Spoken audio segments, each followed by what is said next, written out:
Hello, नमस्कार. The MPSC classmate या YouTube चॅनलवर तुम्हा सर्वांचं परत एकदा स्वागत आहे.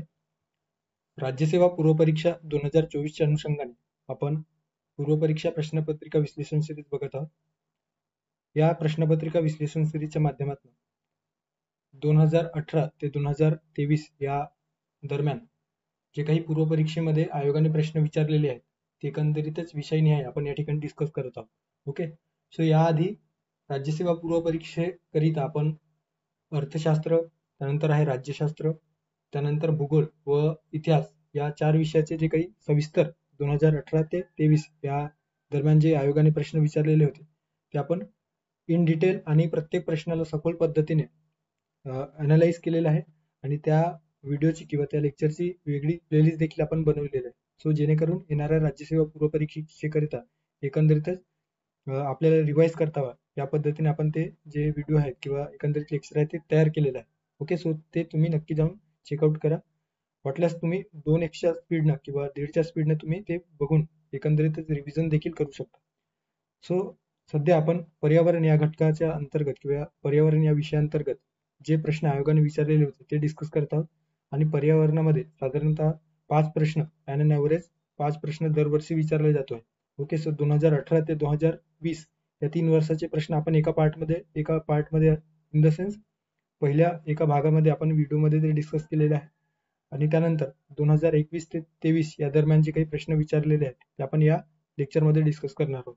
ओके, सो तत्पूर्वी तुम्हाला मी या ठिकाणी एक गोष्ट सांगू इच्छितो की जर तुम्हाला या लेक्चरची PDF हवी असेल तर या ठिकाणी जे काही टेलिग्रामची लिंक डिस्क्रिप्शन बॉक्समध्ये दिलेली आहे ते तुम्ही जॉईन करू शकता. त्या ठिकाणी तुम्हाला हे जी काही PDF आहे ते मिळणार आहे. ओके, सो या लेक्चरची PDF त्या ठिकाणी अवेलेबल करून देणार आहे.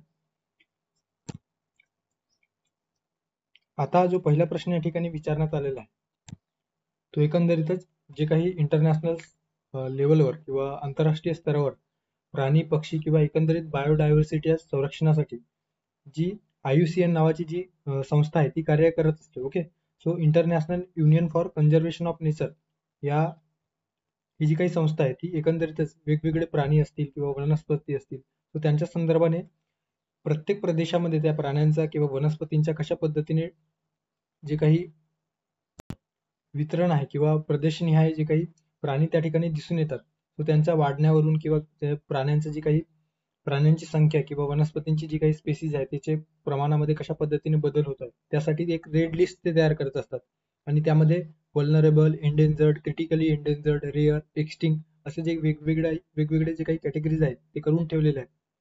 सो त्या संदर्भाने या ठिकाणी आपल्याला प्रश्न विचारला गेलेला आहे की जे काही प्राणी एकीकडे दिलेले आहे आणि दुसरीकडे ते कुठल्या कॅटेगरीमध्ये ते बिलॉंग करतात किंवा कुठल्या कॅटेगरीमध्ये त्यांचा समावेश आहे असा एकंदरीत प्रश्न या ठिकाणी जोड्या लावा स्वरूपात विचारण्यात आलेला आहे. ओके, सो या ठिकाणी पहिला प्रश्न 2021 या वर्षी विचारण्यात आलेला पर्यावरण या घटकावर विचारण्यात आलेला प्रश्न आहे. ओके, सो एकीकडे प्रजाती आणि दुसरीकडे ते कुठल्या घटकामध्ये ओके IUCNच्या कुठल्या लिस्टमध्ये ते समावेश होतात किंवा समाविष्ट केले जातात त्या संदर्भाने प्रश्न विचारला गेलेला. भारतीय गेंडा, आशियातील हत्ती, वाळवंटातील कोल्हा, गुलाबी डोके असलेले बदक. ओके, आता विरळ किंवा क्वचित सो याला इंग्लिश कीवर्ड लक्षात ठेवा किंवा English word rare. Okay, so विरळ, क्वचित किंवा त्याला एकंदरीतच आपण दुर्मिळ अशा पद्धतीने म्हणत असतो. Okay, so rare. नंतर आहे धोकादायक. धोकादायक असलेले म्हणजे काय तर एंडेंजर्ड किंवा त्याला पर्यायी मराठी शब्द आहे संकटग्रस्त. ओके, त्यानंतर आहे लुप्त व नष्ट होणारा प्राणी त्याला आपण एक्सटिंक्ट म्हणत असतो. ओके, सो विलुप्त होणारे प्राणी. त्यानंतर आहे संवेदनशील. संवेदनशील म्हणजे काय तर असुरक्षित. ओके, संवेदनशीलला मराठी पर्याय असुरक्षित आणि त्याला इंग्लिश वर्ड आहे वल्नरेबल. ओके, सो प्रश्न सॉल्व्ह करताना कधीही अशा पद्धतीचा जर प्रश्न विचारलेला असेल तर एकंदरीतच जो इंग्लिश वर्ड आहे किंवा इंग्लिश कीवर्ड आहे त्यावर लक्ष देणे गरजेचं असतं. ओके, सो त्यामुळे जी काही आपली कन्फ्युजन आहे ते कन्फ्युजन दूर होणार असते. ओके, सो या ठिकाणी आपल्याला भारतीय गेंडा संदर्भात दिलेला आहे. सो या ठिकाणी जी काही इन्फॉर्मेशन दिलेलं आहे त्यावरून गेंडा युनिकॉर्निकस किंवा रेहिनो युनिकॉर्निकस अशा पद्धतीने त्याला सायंटिफिक नावाने संबोधलं जातं. सो भारतीय गेंडा याची जी काही IUCN स्थिती आहे किंवा IUCN स्टेटस आहे ते एकंदरीत वल्नरेबल आपल्याला दिसून येतो. वल्नरेबल इन द सेन्स असुरक्षित. असुरक्षित म्हणजे काय तर संवेदनशील. ओके, सो संवेदनशील. सो अ ला 4 नंबरची जोडी. ओके, अ ला 4 नंबरची जोडी. त्यानंतर आहे आशियातील हत्ती. सो आशियातील हत्तीसाठी या ठिकाणी दिलेलं आहे एलिफॉस मॅक्सिमस. ओके, अशा पद्धतीने सायंटिफिक नाव दिलेलं आहे आणि त्याला संकटग्रस्त अर्थात एंडेंजर्ड किंवा धोकादायक. ओके, संकटग्रस्तला पर्यायी शब्द आहे धोकादायक, म्हणजे लवकरच त्यांचं जे काही प्राण्यांची संख्या आहे ती कमी कमी होत चालली आहे, एक्सटिंक्ट होण्याच्या मार्गावर आहे, अशा पद्धतीने त्याला म्हटलं जातं. ओके, त्याची कॅटेगरायझेशन अशा पद्धतीने संकटग्रस्त म्हणून केलं जातं. सो ब ला 2 नंबरची जोडी. ओके, सो ब ला 2 नंबरची जोडी. त्यानंतर आहे वाळवंटातील कोल्हा. वाळवंटातील कोल्हा in the sense desert fox. Okay, so desert fox संदर्भाने ज्याला वल्फ प्युसिला अशा पद्धतीने सायंटिफिक नावाने संबोधलं जातं. त्याची जी काही आयुष्यन स्थिती आहे किंवा स्टेटस आहे एकंदरीतच दुर्मिळ किंवा रेअर आपल्याला दिसून येतो. ओके, सो सीला रेअर्ड किंवा क्वचित किंवा दुर्मिळ ज्याला आपण म्हणत असतो, तो विरळ या ठिकाणी सीला 1 नंबरची जोडी. त्यानंतर आहे गुलाबी डोके असलेले बदक. सो गुलाबी डोके असलेले बदक म्हणजे काय, तर पिंक हेड डक. ओके, रोडोनेसा कॅरियोफिलेसिया अशा पद्धतीने रोडोनेसा कॅरियोफिलेसिया याला सायंटिफिक नाव देण्यात आलेलं आहे. ओके, आता या गुलाबी डोके असलेले बदकची जी काही आयुष्यन स्थिती आहे ते जवळजवळ विलुप्त होण्याच्या मार्गावर आहेत, म्हणजे एक्सटिंक्ट होण्याच्या मार्गावर आहेत. त्यामुळे ते लुप्त होणाऱ्या किंवा नष्ट होणाऱ्या अशा पद्धतीने त्याची कॅटेगरायझेशन केलेलं आहे. ओके, सो अशा पद्धतीने या ठिकाणी आपण जर पर्यायात बघितलं तर अ ला 4 नंबरची जोडी म्हणजे ए ला 4 नंबरची जोडी. सो ए ला 4 नंबरची जोडी कुठल्या पर्यायात दिसून येतो, तो पर्याय क्रमांक 3 मध्ये आपल्याला दिसून येतो. त्यानंतर आहे ब ला 2 नंबरची जोडी. ओके, त्यानंतर वाळवंटातील कोल्हा विरळ किंवा रेअर 1 नंबरची जोडी सी ला. त्यानंतर आहे ड ला किंवा डी ला 3 नंबरची जोडी. ओके, लुप्त होणाऱ्या किंवा एक्सटिंक्ट. सो पर्याय क्रमांक 3 या प्रश्नाचा योग्य पर्याय असणार आहे. ओके, त्यानंतरचा प्रश्न आहे बेशल अधिवेशन.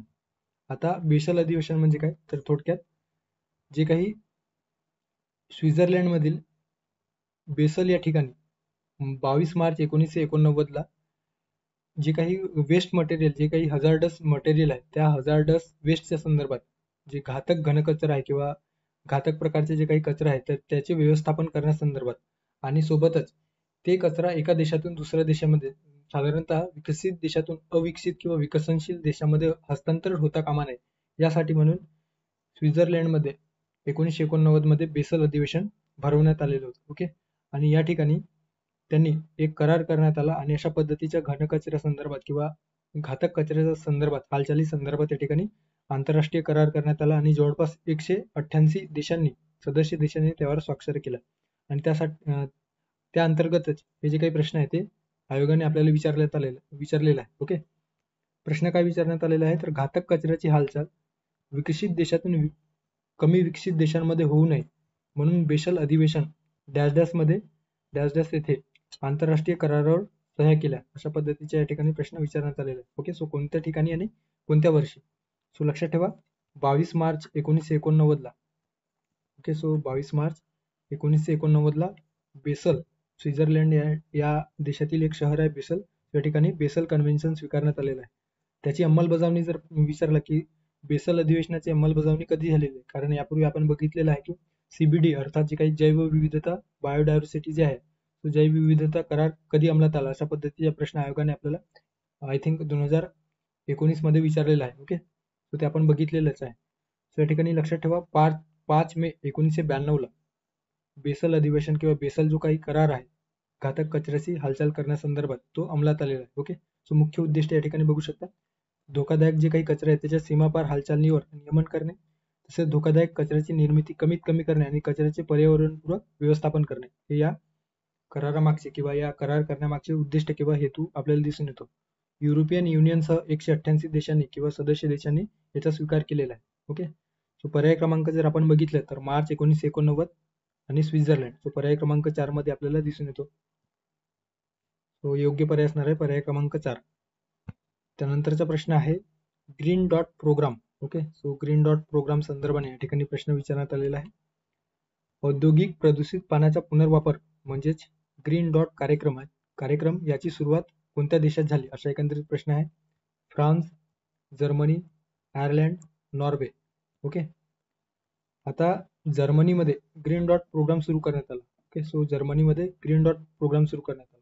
आता ग्रीन डॉट प्रोग्राम म्हणजे काय, तर जे काही औद्योगिकीकरणातून किंवा जे विशिष्ट ठिकाणी जे औद्योगिकीकरण स्थापले गेलेलं आहे, ओके, इंडस्ट्रीज मोठ्या प्रमाणावर आहेत. सो त्या मोठ्या प्रमाणावर इंडस्ट्रीजमधून मोठ्या प्रमाणामध्ये कचरा देखील जनरेट होत असतील, ओके, किंवा वेस्ट मटेरियल. त्यानंतर त्या ठिकाणाहून जे काही दूषित पाणी असेल किंवा दूषित प्रकारचे जे काही वेस्ट मटेरियल असेल, तर त्याचं रिसायकलिंग करून, ओके, सो रिसायकलिंग करून त्याचा योग्य पद्धतीने परत पुनर्वापर करण्यासाठी म्हणून सर्वप्रथम जर्मनी या देशात ग्रीन डॉट प्रोग्राम, आणि त्या देशामध्ये जर्मन भाषेत त्याला डेअर ग्रून पंक्ट या नावाने संबोधले जातो. सो जर्मनी या देशामध्ये या कार्यक्रमाची अर्थात ग्रीन डॉट कार्यक्रमाची सुरुवात झालेली आहे. ओके, सो पर्याय क्रमांक 2 या प्रश्नाचा योग्य पर्याय असणार आहे. पुनर्वापरास प्रोत्साहित करणे, पॅकेजिंग सामग्रीचा पर्यावरणीय प्रभाव कमी करणे हे या प्रणालीचे उद्दिष्ट आहे. ओके, जे काही मटेरियल्स आहेत त्या इंडस्ट्रीमधून तयार होणारे, तर त्यांची पॅकेजिंग करताना कमीत कमी पर्यावरणाला अफेक्ट करतील अशा पद्धतीने त्यांची एकंदरीतच पॅकेजिंग करणे, वेस्ट मटेरियल असेल तर त्याचं पुनर्रिसायकल करण्यासाठी किंवा रिसायकलिंग करण्यासाठी वेगवेगळ्या जे काही इनिशिएटिव्ह आहेत ते घेणे या कार्यक्रमाअंतर्गत समावेश करण्यात आलेला आहे. ओके, सो पर्याय क्रमांक 2 या प्रश्नाचं योग्य पर्याय असणार आहे ग्रीन डॉट प्रोग्राम. पुढे जाऊयात. त्यानंतरचा प्रश्न आहे या ठिकाणी विचारण्यात आलेला, एकंदरीतच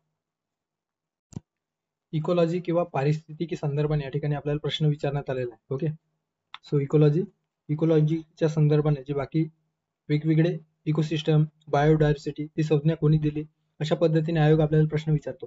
सो ते सविस्तर आपण या ठिकाणी बघणार आहोत. एकंदरीतच प्रश्नपत्रिकेसोबतच किंवा प्रश्नपत्रिका विश्लेषणासोबतच आपला रिव्हिजन व्हावा या उद्देशाने म्हणून हे जे काही लेक्चर सिरीज आहे ते आपण तयार केलेलं आहे. ओके, सो या ठिकाणी व्याख्या दिलेली आहे इकोसिस्टमची. Okay, so ecosystem is the study of structure and function of ecosystem. Okay, sorry, या ठिकाणी इकोलॉजीची व्याख्या दिलेली आहे. So ecology is the study of structure and function of ecosystem. आता इकोलॉजीला मराठी जो काही पर्याय आहे तो पारिस्थितिकी. ओके, सो पारिस्थितिकी हा जो काही शब्द आहे तो इकोलॉजीसाठी वापरला गेलेला आहे, आणि इकोसिस्टमसाठी परिसंस्था जे काही शब्द आहे ते वापरला जातो. ओके, सो ठिकाणी कोणत्या शास्त्रज्ञाने किंवा कोणत्या व्यक्तीने या इकोलॉजी संदर्भाने व्याख्या केलेली आहे अशा पद्धतीने या ठिकाणी प्रश्न विचारण्यात आलेला आहे. क्रेब्स या ठिकाणी दिलेला आहे. त्यानंतर एडवार्था टेलर ओडम. ओके, सो कोणत्या व्यक्तीने परिसंस्थेची रचना व तिच्या कार्याचा अभ्यास म्हणजे पारिस्थितिकी होय अशा पद्धतीने 1969 मध्ये व्याख्या केलेली आहे. ओके, आता परिसंस्था ज्याला आपण इकोलॉजी, ओके, सो या ठिकाणी परिसंस्था नव्हे तर पारिस्थितिकी पाहिजे होतं. ओके, सो पारिस्थितिकी.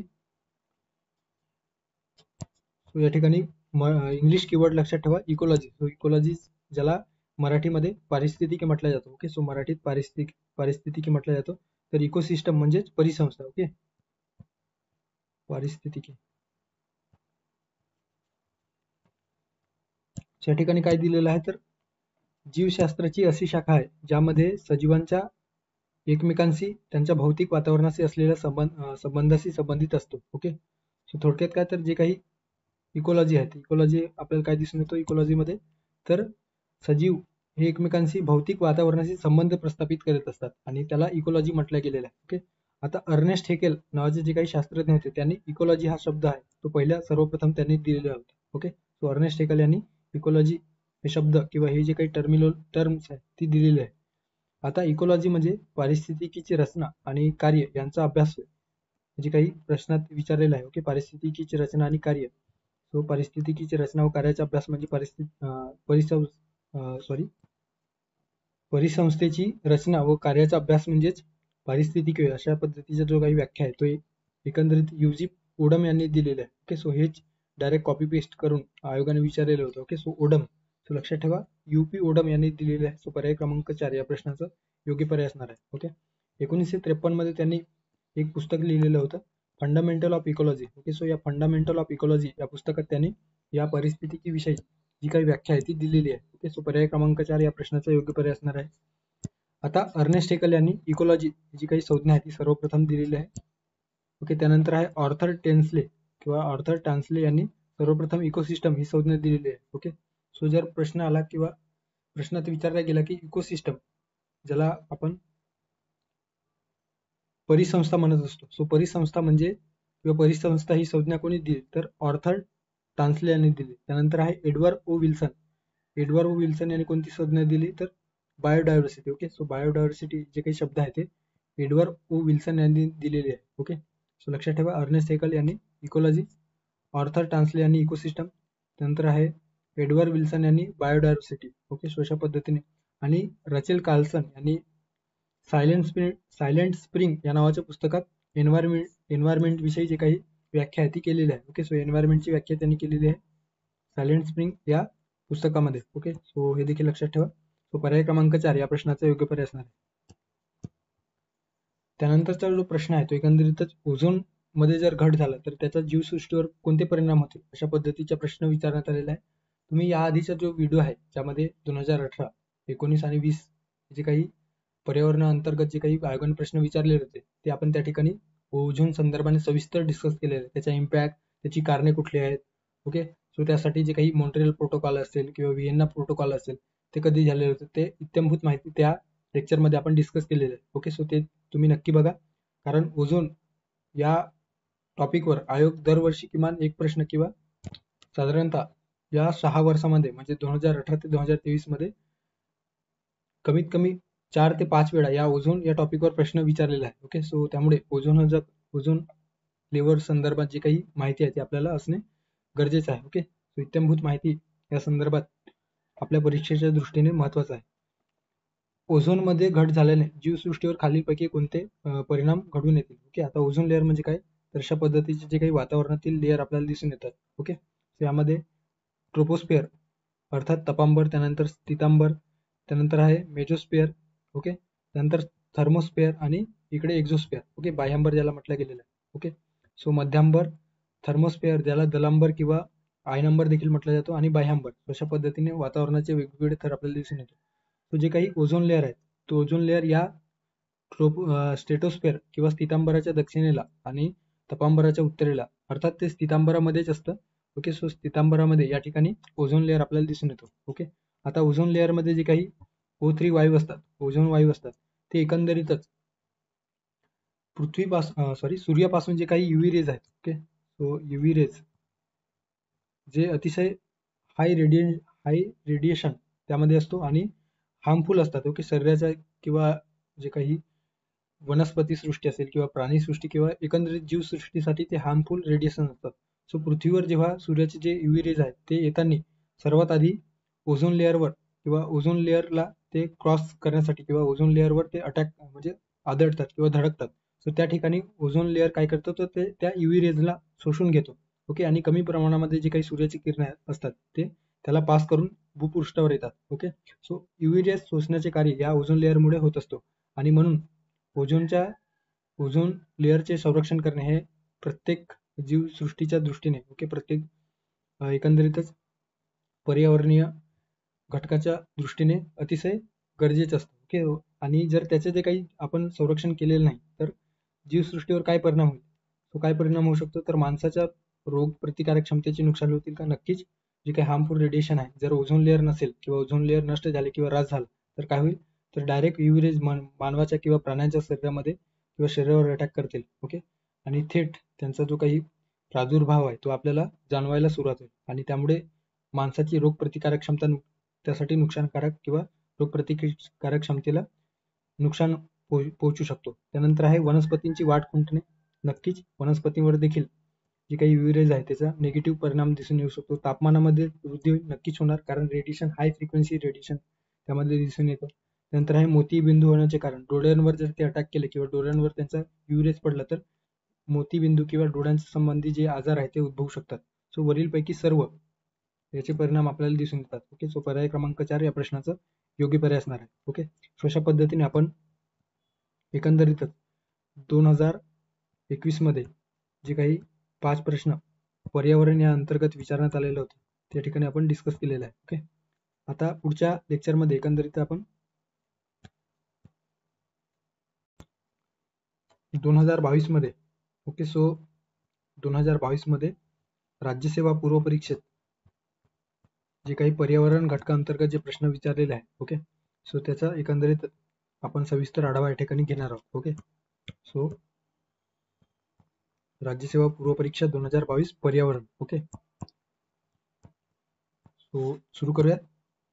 आता पहिला जो प्रश्न या ठिकाणी विचारण्यात आलेला आहे तो एकंदरीतच जैवविविधता हॉटस्पॉट किंवा ज्याला इंग्लिशमध्ये बायोडायव्हर्सिटी हॉटस्पॉट म्हणून संबोधला जातो. आता बायोडायव्हर्सिटी हॉटस्पॉट म्हणजे काय, तर असे विशिष्ट क्षेत्र असतात ज्या ठिकाणी प्राणीसृष्टी किंवा जीवसृष्टीला हानी पोहोचण्याची शक्यता असतो किंवा एखाद्या स्पेसिसचा जो प्रादुर्भाव किंवा एखाद्या स्पेसिसची जी काही संख्या आहे ती त्या ठिकाणी मोठ्या प्रमाणावर वाढत असतो आणि दुसऱ्या स्पेसिसला हार्म करत असतात. ओके, मानवी कृत्यामुळे म्हणा किंवा इतर जे काही बाहेरच्या घडामोडीमुळे किंवा पर्यावरणीय दृष्ट्या जर आपण बघितलं तर त्या ठिकाणी नैसर्गिकरित्या काही प्रमाणामध्ये जर त्या प्रदेशातील एका विशिष्ट प्रदेशातील जीवसृष्टी जर कमी कमी होत असेल सो अशा वेळेस त्याला संरक्षित करण्यासाठी किंवा त्या ठिकाणातली जी काही बायोडायव्हर्सिटी आहे त्या बायोडायव्हर्सिटीच्या संरक्षणासाठी त्या विशिष्ट एरियाला बायोडायव्हर्सिटी हॉटस्पॉट किंवा जैवविविधता आपत्ती चिन्ह म्हणून इंटरनॅशनल कन्झर्वेशन नावाची जी काही संस्था आहे आंतरराष्ट्रीय पातळीवर पर्यावरणासंदर्भाने ती या संदर्भाने बायोडायव्हर्सिटी हॉटस्पॉट डिक्लेअर करत असतो. ओके, सो या ठिकाणी आपल्याला भारताच्या संदर्भात प्रश्न विचारण्यात आलेला आहे. प्रश्नात काय दिलेलं आहे तर भारतात खालीलपैकी कोणता हॉटस्पॉट प्रदेश जैवविविधतेला आपत्ती चिन्ह असल्याच्या संदर्भात धोका असलेला आहे. ओके, थोडक्यात काय तर हॉटस्पॉट म्हणजेच त्याला मराठीमध्ये जैवविविधता आपत्ती चिन्ह म्हटलं गेलेलं आहे. ओके, सो हॉटस्पॉट असल्याच्या संदर्भात धोका असलेला आहे. ओके, उत्तर पूर्व किंवा उत्तर पश्चिम भारत, दख्खनचे पठार, उत्तर पूर्व भारत, त्यानंतर आहे पश्चिम भारत. ओके, आता संपूर्ण जगामध्ये असे किती प्रकारचे हॉटस्पॉट आपल्याला दिसून येतात, सो 36 प्रकारचे. ओके, सो 36 प्रकारचे हॉटस्पॉट 2024 पर्यंत 36 प्रकारचे हॉटस्पॉट बायोडायव्हर्सिटी हॉटस्पॉट आपल्याला वेगवेगळ्या देशामध्ये किंवा प्रदेशामध्ये आपल्याला दिसून येतात. त्यापैकी 4 प्रकारचे किंवा 4 जे काही हॉटस्पॉट आहेत जैवविविधता आपत्ती चिन्ह आहेत ते आपल्याला भारताच्या संदर्भात किंवा भारतीय उपखंडामध्ये जे वेगवेगळे देश आहेत जवळपास तर त्यामध्ये आपल्याला दिसून येतात, ज्यात भारत, पाकिस्तान, नेपाळ, भूटान, बांगलादेश आणि श्रीलंका या देशांच्या त्या ठिकाणी या भारतीय उपखंडाच्या जैवविविधता हॉटस्पॉटमध्ये समावेश होतो. ओके, आता पश्चिम घाट. ओके, सो पश्चिम घाटामध्ये आपल्याला माहितीच आहे की आपला महाराष्ट्र, गोवा, कर्नाटक, केरळ आणि तामिळनाडू या प्रदेशातील जे काही बायोडायव्हर्सिटी आहे त्यांचा समावेश होतो. ओके, सो हे देखील पश्चिम घाट देखील बायोडायव्हर्सिटी हॉटस्पॉट म्हणून डिक्लेअर झालेला आहे. त्यानंतर आहे पूर्व हिमालय, त्याला उत्तर पूर्व भारत म्हटलं गेलं आहे. त्याच्यामध्ये ईशान्य भारत, भूटान असतील, दक्षिणेकडील तिबेटचा जो काही एरिया असेल तो, त्यानंतर नेपाळ, सो यांचा समावेश या पूर्व हिमालय या ठिकाणी दिलेला आहे मॅपमध्ये. सो त्या ठिकाणी या जैवविविधता हॉटस्पॉटच्या संदर्भाने एकंदरीतच कॅटेगरायझेशन केलेलं आहे. ओके, सो त्यानंतर आहे इंडो बर्मा. ओके, पुढचा जो आहे इंडो बर्मा ज्यामध्ये नॉर्थ ईस्ट ईशान्य भारताचा जो काही विशेषतः आसामचा समावेश त्या ठिकाणी होतोय. त्यानंतर Myanmar, Thailand, Laos, Cambodia, Vietnam या देशांचा समावेश या इंडो बर्मा रिजन जे काही जैवविविधता हॉटस्पॉट आहे त्यामध्ये समावेश होतो. त्यानंतर सुंदालँड. आता सुंदालँडमध्ये कोणते देश तर यामध्ये मुख्यतः आपल्या भारताच्या संदर्भात अंदमान निकोबार बेट, नंतर म्यानमार, थायलंड, मलेशिया, इंडोनेशियातील जे वेगवेगळे बेटा आहेत सुमात्रा, जावा वगैरे त्यांचा समावेश होतो. ब्रुनेईचा समावेश या ठिकाणी सुंदरलँड या बायोडायव्हर्सिटी हॉटस्पॉटमध्ये होतो. त्यानंतर श्रीलंका. ओके, सो श्रीलंकेच्या संदर्भात श्रीलंका हा संपूर्ण बेट जैवविविधता हॉटस्पॉट मानले जातात. ओके, सो जैवविविधता हॉटस्पॉट म्हणजे काय तर अशा एखाद्या ठिकाणचा जो प्रदेश ज्या ठिकाणी स्थानिक प्रजातींचे जे प्रमाण आहे किंवा अधिवास नष्ट होण्याचे चिन्हे आपल्याला दिसून येत आहेत तर त्याला आपण जैवविविधता हॉटस्पॉट म्हणत असतो. आता भारताच्या संदर्भात विचारलेलं होतं तर उत्तर पश्चिम भारतमध्ये आपल्याला दिसून येतो का, सो उत्तर पश्चिम भारतमध्ये आपल्याला दिसून येत नाही. उत्तर पश्चिम भारत म्हणजे काय तर वायव्येकडे. ओके, आता ऍक्च्युअली मध्ये ते वायव्य द्यायला पाहिजे होतं कारण इंग्लिश ट्रान्सलेट या ठिकाणी आपल्याला नॉर्थ वेस्ट असं दिलेलं आहे. Okay, so north west in the sense वायव्य दिशा. ओके, नंतर दख्खनच्या पठारमध्ये आपल्याला दिसून येतो का तर दख्खनच्या पठारमध्ये आपल्याला दिसून येत नाही. त्यानंतर आहे पूर्व भारत. सो पूर्व भारतात आपल्याला दिसून येतो का, सो पूर्व भारतामध्ये आपल्याला जैवविविधता हॉटस्पॉट दिसून येतो. Okay, so Indo Burma region या अंतर्गत जो काही हॉटस्पॉट आहे तो आपल्याला दिसून येतो. ओके, त्यानंतर आहे पश्चिम भारत. सो पश्चिम भारतामध्ये ओके, सो पश्चिम भारतामध्ये राजस्थान, गुजरातचा प्रदेश येतो. या ठिकाणी जर पश्चिम घाट दिलेलं असतं तर ते बरोबर पर्याय आपण कन्सिडर केले असतो किंवा पर्याय क्रमांक 3 आणि 4 हे दोन्ही बरोबर राहिले असतं. ओके, किंवा सिंगल लाईनर जर प्रश्न विचारलेला असतं तर आपण हा जो काही प्रश्न आहे तो कॅन्सल झालेला असतो. मात्र उत्तर पूर्व भारत जो काही आसाम, अरुणाचल प्रदेशचा जो काही एरिया आहे ओके बायोडायव्हर्सिटी जो रिजन आहे त्याचा समावेश यामध्ये होतो आहे. सो पर्याय क्रमांक 3 या प्रश्नाचा योग्य पर्याय असणार आहे. ओके, अशा पद्धतीने या ठिकाणी बायोडायव्हर्सिटी हॉटस्पॉटवर प्रश्न विचारण्यात आलेला आहे. त्यानंतरचा प्रश्न आहे या ठिकाणी प्रवाळ रांगांसंदर्भाने. प्रवाळ रांगा म्हणजे काय तर coral reef. Okay, so coral रीफच्या संदर्भाने या ठिकाणी आपल्याला आयोगाने प्रश्न विचारलेला आहे.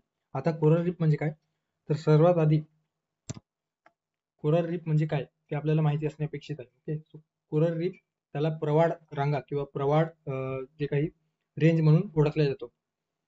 विशेषतः जे काही समुद्र किनारपट्टी आहे त्या समुद्र किनारपट्टीच्या शालो वॉटरमध्ये, ओके, जे काही उथळ पाण्यामध्ये अशा पद्धतीचे कोरल्स आपल्याला दिसून येतात. ओके, एकंदरीत शैवाळ पद्धतीने किंवा शैवाळच्या फॉर्ममध्ये ते असतात. मात्र ते ऍक्च्युअल आपण शैवाळ हे आपण प्लांट याच्यामध्ये प्लांटमध्ये ते कन्सिडर करत असतो. ओके, जे काही थॅलोफायटा आहे तर त्या थॅलोफायटामध्ये आपण त्याचा समावेश, शैवाळांचा समावेश करतो. मात्र कोरल्स जे असतात ते कोरल्स हे ऑर्गॅनिझम प्रकारचे गुण, जे काही वैशिष्ट्य आहेत किंवा गुण जे असतात ते दर्शवित असतात. आणि म्हणून त्यांचा समावेश आपण एनिमल क्लासिफिकेशन करताना, तुम्ही जर सायन्समध्ये अभ्यासलेलं असेल की जो काही संघ टिनोफोरा आहे किंवा संघ सिलेंटारेटा आहे, संघ टिलोफोरा नाही, संघ निडारिया. ओके, संघ निडारिया किंवा त्यालाच सिलेंटारेटा म्हटलं गेलेलं आहे. तर त्या ठिकाणी त्या संघामध्ये या कोरलचा समावेश होतो आहे. हे जे काही कोरल्स असतात ते एकंदरीतच ऑर्गॅनिझम प्रकारचे असतात आणि त्यामध्ये कॅल्शियम कार्बोनेटचे त्यांचे जे काही शरीर रचना आहे ती तयार झालेली असते. ओके, आणि समुद्राच्या सॅलो वॉटरमध्ये आपल्याला दिसून येतात किंवा कुठल्याही पाण्याच्या क्षेत्रामध्ये हे दिसून येतात. सो त्यांना प्राचीन आदिजीव किंवा प्राचीन जीव समूह म्हणून संबोधलं जातं.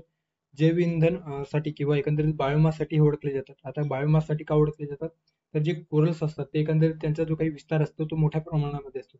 त्या ठिकाणी वनस्पतींचे खाद्य किंवा वनस्पती जे असतात किंवा जे कोरल्स मध्ये जे अल्गे वगैरे असतात ते प्राणीसृष्टीसाठी त्या ठिकाणी मरीन जे एनिमल्स असतात त्यांसाठी खाद्य म्हणून ते कार्य करत असतात. ओके, किंवा एकंदरीतच इतर जे जीवजंतू आहेत त्या ठिकाणी ते संरक्षणाचे किंवा एकंदरीत निवासाचे किंवा नीच म्हणून त्या ठिकाणी कार्य करत असतात. नीच म्हणजे काय तर प्राण्यांचा अधिवास. ओके, सो इंग्लिशमध्ये त्याला नीच, NICHE, नीच अशा पद्धतीने त्याला संबोधलं जातं. तर त्या ठिकाणी ते नीच म्हणून देखील वर्क करत असतात. मोठ्या प्रमाणामध्ये आपल्याला त्या कोरल रीफ असणाऱ्या प्रदेशात प्राणीजन्य श्रीमंत अर्थात रिचनेस आपल्याला दिसून येतो. नंतर वनस्पती मोठ्या प्रमाणामध्ये अल्गेच्या फॉर्ममध्ये किंवा वेगवेगळे वनस्पती देखील आपल्याला दिसून येतात. ते कोरल रीफ्स हे बायो इंडिकेटर म्हणून कार्य करत असतात. कारण कोरल रीफ्स हे शुद्ध पाण्यामध्ये असतात. ओके, जे काही मरीन वॉटर असेल किंवा शुद्ध पाणी म्हणजे प्रदूषणयुक्त पाणी नाही. ओके, सो प्रदूषणयुक्त पाण्यामध्ये कोरल रीफ वास्तव्य करत नाही किंवा त्या ठिकाणी त्यांचा जो काही अधिवास आहे तो आपल्याला दिसून येत नाही. ते स्वच्छ पाण्यात आपल्याला दिसून येतात. साधारणतः ते खारे किंवा गोड्या पाण्यात दोन्ही प्रकारच्या वॉटरमध्ये आपल्याला दिसून येतात. ओके, सो त्या अनुषंगाने या ठिकाणी आपल्याला प्रश्न विचारला गेलेला आहे. तर त्याची एकंदरीत वैशिष्ट्य आपल्याला दिसून येतो आणि त्याला rain forest of the sea म्हटलं जातं. ओके, ज्या पद्धतीने आपण रेन फॉरेस्ट, सो भारतामध्ये जर आपण रेन फॉरेस्ट किंवा एकंदरीत वर्षावनाचा प्रदेश जर आपण कन्सिडर केला तर जो काही सुंदरबन जो डेल्टा आहे त्या ठिकाणी जो काही घनदाट प्रदेश आहे, घनदाट जो जंगल आहे त्याला आपण rain forest, Sundarban rain forest म्हणत असतो. किंवा जगाच्या बाबतीत जर आपण बघितलं तर अमेझॉन रेन फॉरेस्ट आपल्याला दिसून येतो ब्राझीलमध्ये. ओके, सो अशा पद्धतीने त्याला सागराचा रेन फॉरेस्ट किंवा महासागराचा रेन फॉरेस्ट म्हणून या कोरल किंवा प्रवाळांना ओळखले जातो. आता त्यांची वैशिष्ट्य विचारले गेलेले आहे. खालीलपैकी प्रवाळांची वैशिष्ट्ये कोणती आहेत? पृथ्वीवरील सर्वात प्राचीन सजीव समूह म्हणून यांना संबोधले जातो का? त्यानंतर आहे हे अति जैव इंधन, अर्थात जैव इंधन म्हणजे काय तर बायोमास उत्पादक आहे. त्यानंतर आहे सी, ही वनस्पती व प्राणीजन्य श्रीमंत विविधता दर्शवते का? त्यानंतर डी दिलेला आहे हे पाण्याखालील उष्णकटिबंधीय पारिस्थितिकी तंत्र आहे. पारिस्थितिकी म्हणजे पाण्याखालची इकोसिस्टम. ओके, आता या ठिकाणी जे दिलेलं आहे की सर्वात प्राचीन आदिजीव समूह, सो यांना सर्वात प्राचीन सजीव समूह म्हटला जातो. ओके, त्यानंतर आहे जैव इंधन. आताच आपण बघितलेलं आहे की जैव इंधन म्हणजे बायोमास. तर त्या ठिकाणी मोठ्या प्रमाणामध्ये सजीवांसाठी जे वेगवेगळे सजीव आहेत जे निर्भर एका दुसऱ्यावर डिपेंडेंट असतात ते, सो त्या ठिकाणी आढळणाऱ्या जे शैवाळ आहेत, शैवाळांना किंवा इतर जे प्राणी सृष्टी आहेत तर त्यांना आपले भक्ष्य बनवत असतात. सो त्यांना एकंदरीत फूड त्या ठिकाणी अवेलेबल होतो. ओके, सो त्याला बायोमास उत्पादक म्हटलं गेलेलं आहे. सो हे देखील बरोबर असणार आहे. त्यानंतर आहे ही वनस्पती व प्राणीजन्य श्रीमंत विविधता दर्शवते. सो रिचनेस लेवल त्या ठिकाणी आपल्याला मोठ्या प्रमाणामध्ये दिसून येतो. ओके, प्राण्यांची संख्या किंवा एकंदरीत वनस्पती किंवा अलगे वगैरे शैवाळांचा जो प्रमाण आहे तो मोठ्या प्रमाणामध्ये विस्तारलेला असतो. ओके, सो सी देखील या ठिकाणी योग्य असणार आहे. त्यानंतर आहे हे पाण्याखालील उष्णकटिबंधीय परिस्थितिके तंत्र आहे. सो डी देखील या ठिकाणी योग्य असणार आहे. ओके, म्हणूनच त्याला rain forest of the sea म्हटलं जातं. ओके, सो पर्याय क्रमांक 4 कुठला बरोबर असणार आहे? तो पर्याय क्रमांक 4 वरीलपैकी सर्व या प्रश्नाचा योग्य पर्याय असणार आहे. ओके, आता कॅल्शियम कार्बोनेटचे एकंदरीत हे जे काही कोरल्स आहेत ते कोरल्स बनलेले असतात. त्याचे उपयोग काय आहेत किंवा ते कशासाठी महत्वपूर्ण ठरतात? तर एकंदरीतच जैवविविधता हॉटस्पॉट. ओके, काय आहे आपण आधीच्या स्लाइडमध्ये बघितलेलं आहे. किनारपट्टीचे संरक्षण करणे. किनारपट्टीच्या वरती भागामध्ये जर महापूर वगैरे येत असतील किंवा त्या ठिकाणी सुनामीसारखी परिस्थिती असेल तर त्या ठिकाणी त्या सुनामीपासून किंवा बचाव करणे थोड्याफार प्रमाणामध्ये त्याला प्रतिबंध करण्याचे कार्य या कोरल रीफमुळे होतं. कारण या ठिकाणी जी काही डायव्हर्सिटी असते ती मोठ्या प्रमाणामध्ये आपल्याला दिसून येतो. मँग्रोव्ह सारखे जे काही एकंदरीतच वनस्पतीच्या ज्या प्रजाती आहेत तर त्या ठिकाणी विस्तारलेले असतात आणि म्हणून किनारपट्टीचे संरक्षण करण्यासाठी जे कोरल्स असतात ते महत्वपूर्ण ठरतात. त्यानंतर आर्थिक महत्व. या ठिकाणी मत्स्य व्यवसाय मोठ्या प्रमाणावर केला जातो. पर्यटन असेल, किनारपट्टीचे संरक्षण यासाठी एकंदरीत आपल्याला आर्थिक महत्व देखील याचे आपल्याला दिसून येतो. Carbon recycling. Okay, carbon cycling म्हणजे काय? तर कार्बन आणि नायट्रोजन फिक्सेशन. एकंदरीत या ठिकाणी जे काही प्राणीसृष्टी किंवा वनस्पती सृष्टी आहे तर वनस्पतींना लागणारे जे काही नायट्रोजन आहे, कार्बन आहे तर ते शोषून घेतात, ऑब्झर्व करण्याचे कार्य करतात आणि त्यांचा बायोमास मोठ्या प्रमाणामध्ये, बायोमास म्हणजे काय तर विस्तार मोठ्या प्रमाणामध्ये असल्या कारणाने मोठ्या प्रमाणामध्ये वातावरणातील जे कार्बन आहे ते कार्बन शोषण्याचे कार्य या कोरल रीफच्या माध्यमातून होतो आहे. सो कार्बन सायकलिंग मध्ये देखील ते महत्वाची भूमिका बजावतात. वैज्ञानिक मूल्य असतो, सोबत इंडिकेटर म्हणून कार्य करत असतो, ते बायो इंडिकेटर म्हणून कार्य करत असतात. तो पर्याय क्रमांक 4 या प्रश्नाचा योग्य पर्याय असणार आहे. त्यानंतरचा प्रश्न आहे अल्फा बीटा गॅमा विविधता. Okay, so alpha beta gamma विविधता म्हणजे काय आहे? सजीवांची श्रीमंती, सिम्पसन यांची विविधता सूची, त्यानंतर आहे जैवविविधता मोजण्याचे भौगोलिक प्रमाण, त्यानंतर आहे व्हिटाकर यांनी सुचवलेले शब्द आणि प्रश्नात विचारले गेलेले आहे की खालीलपैकी कोणते विधान किंवा विधाने बरोबर आहेत. ओके, सो लक्षात घ्या आता अल्फा बीटा गॅमा काय आहे आपण थोडक्यात डिटेलमध्ये जाणून घेऊया. Okay, so in the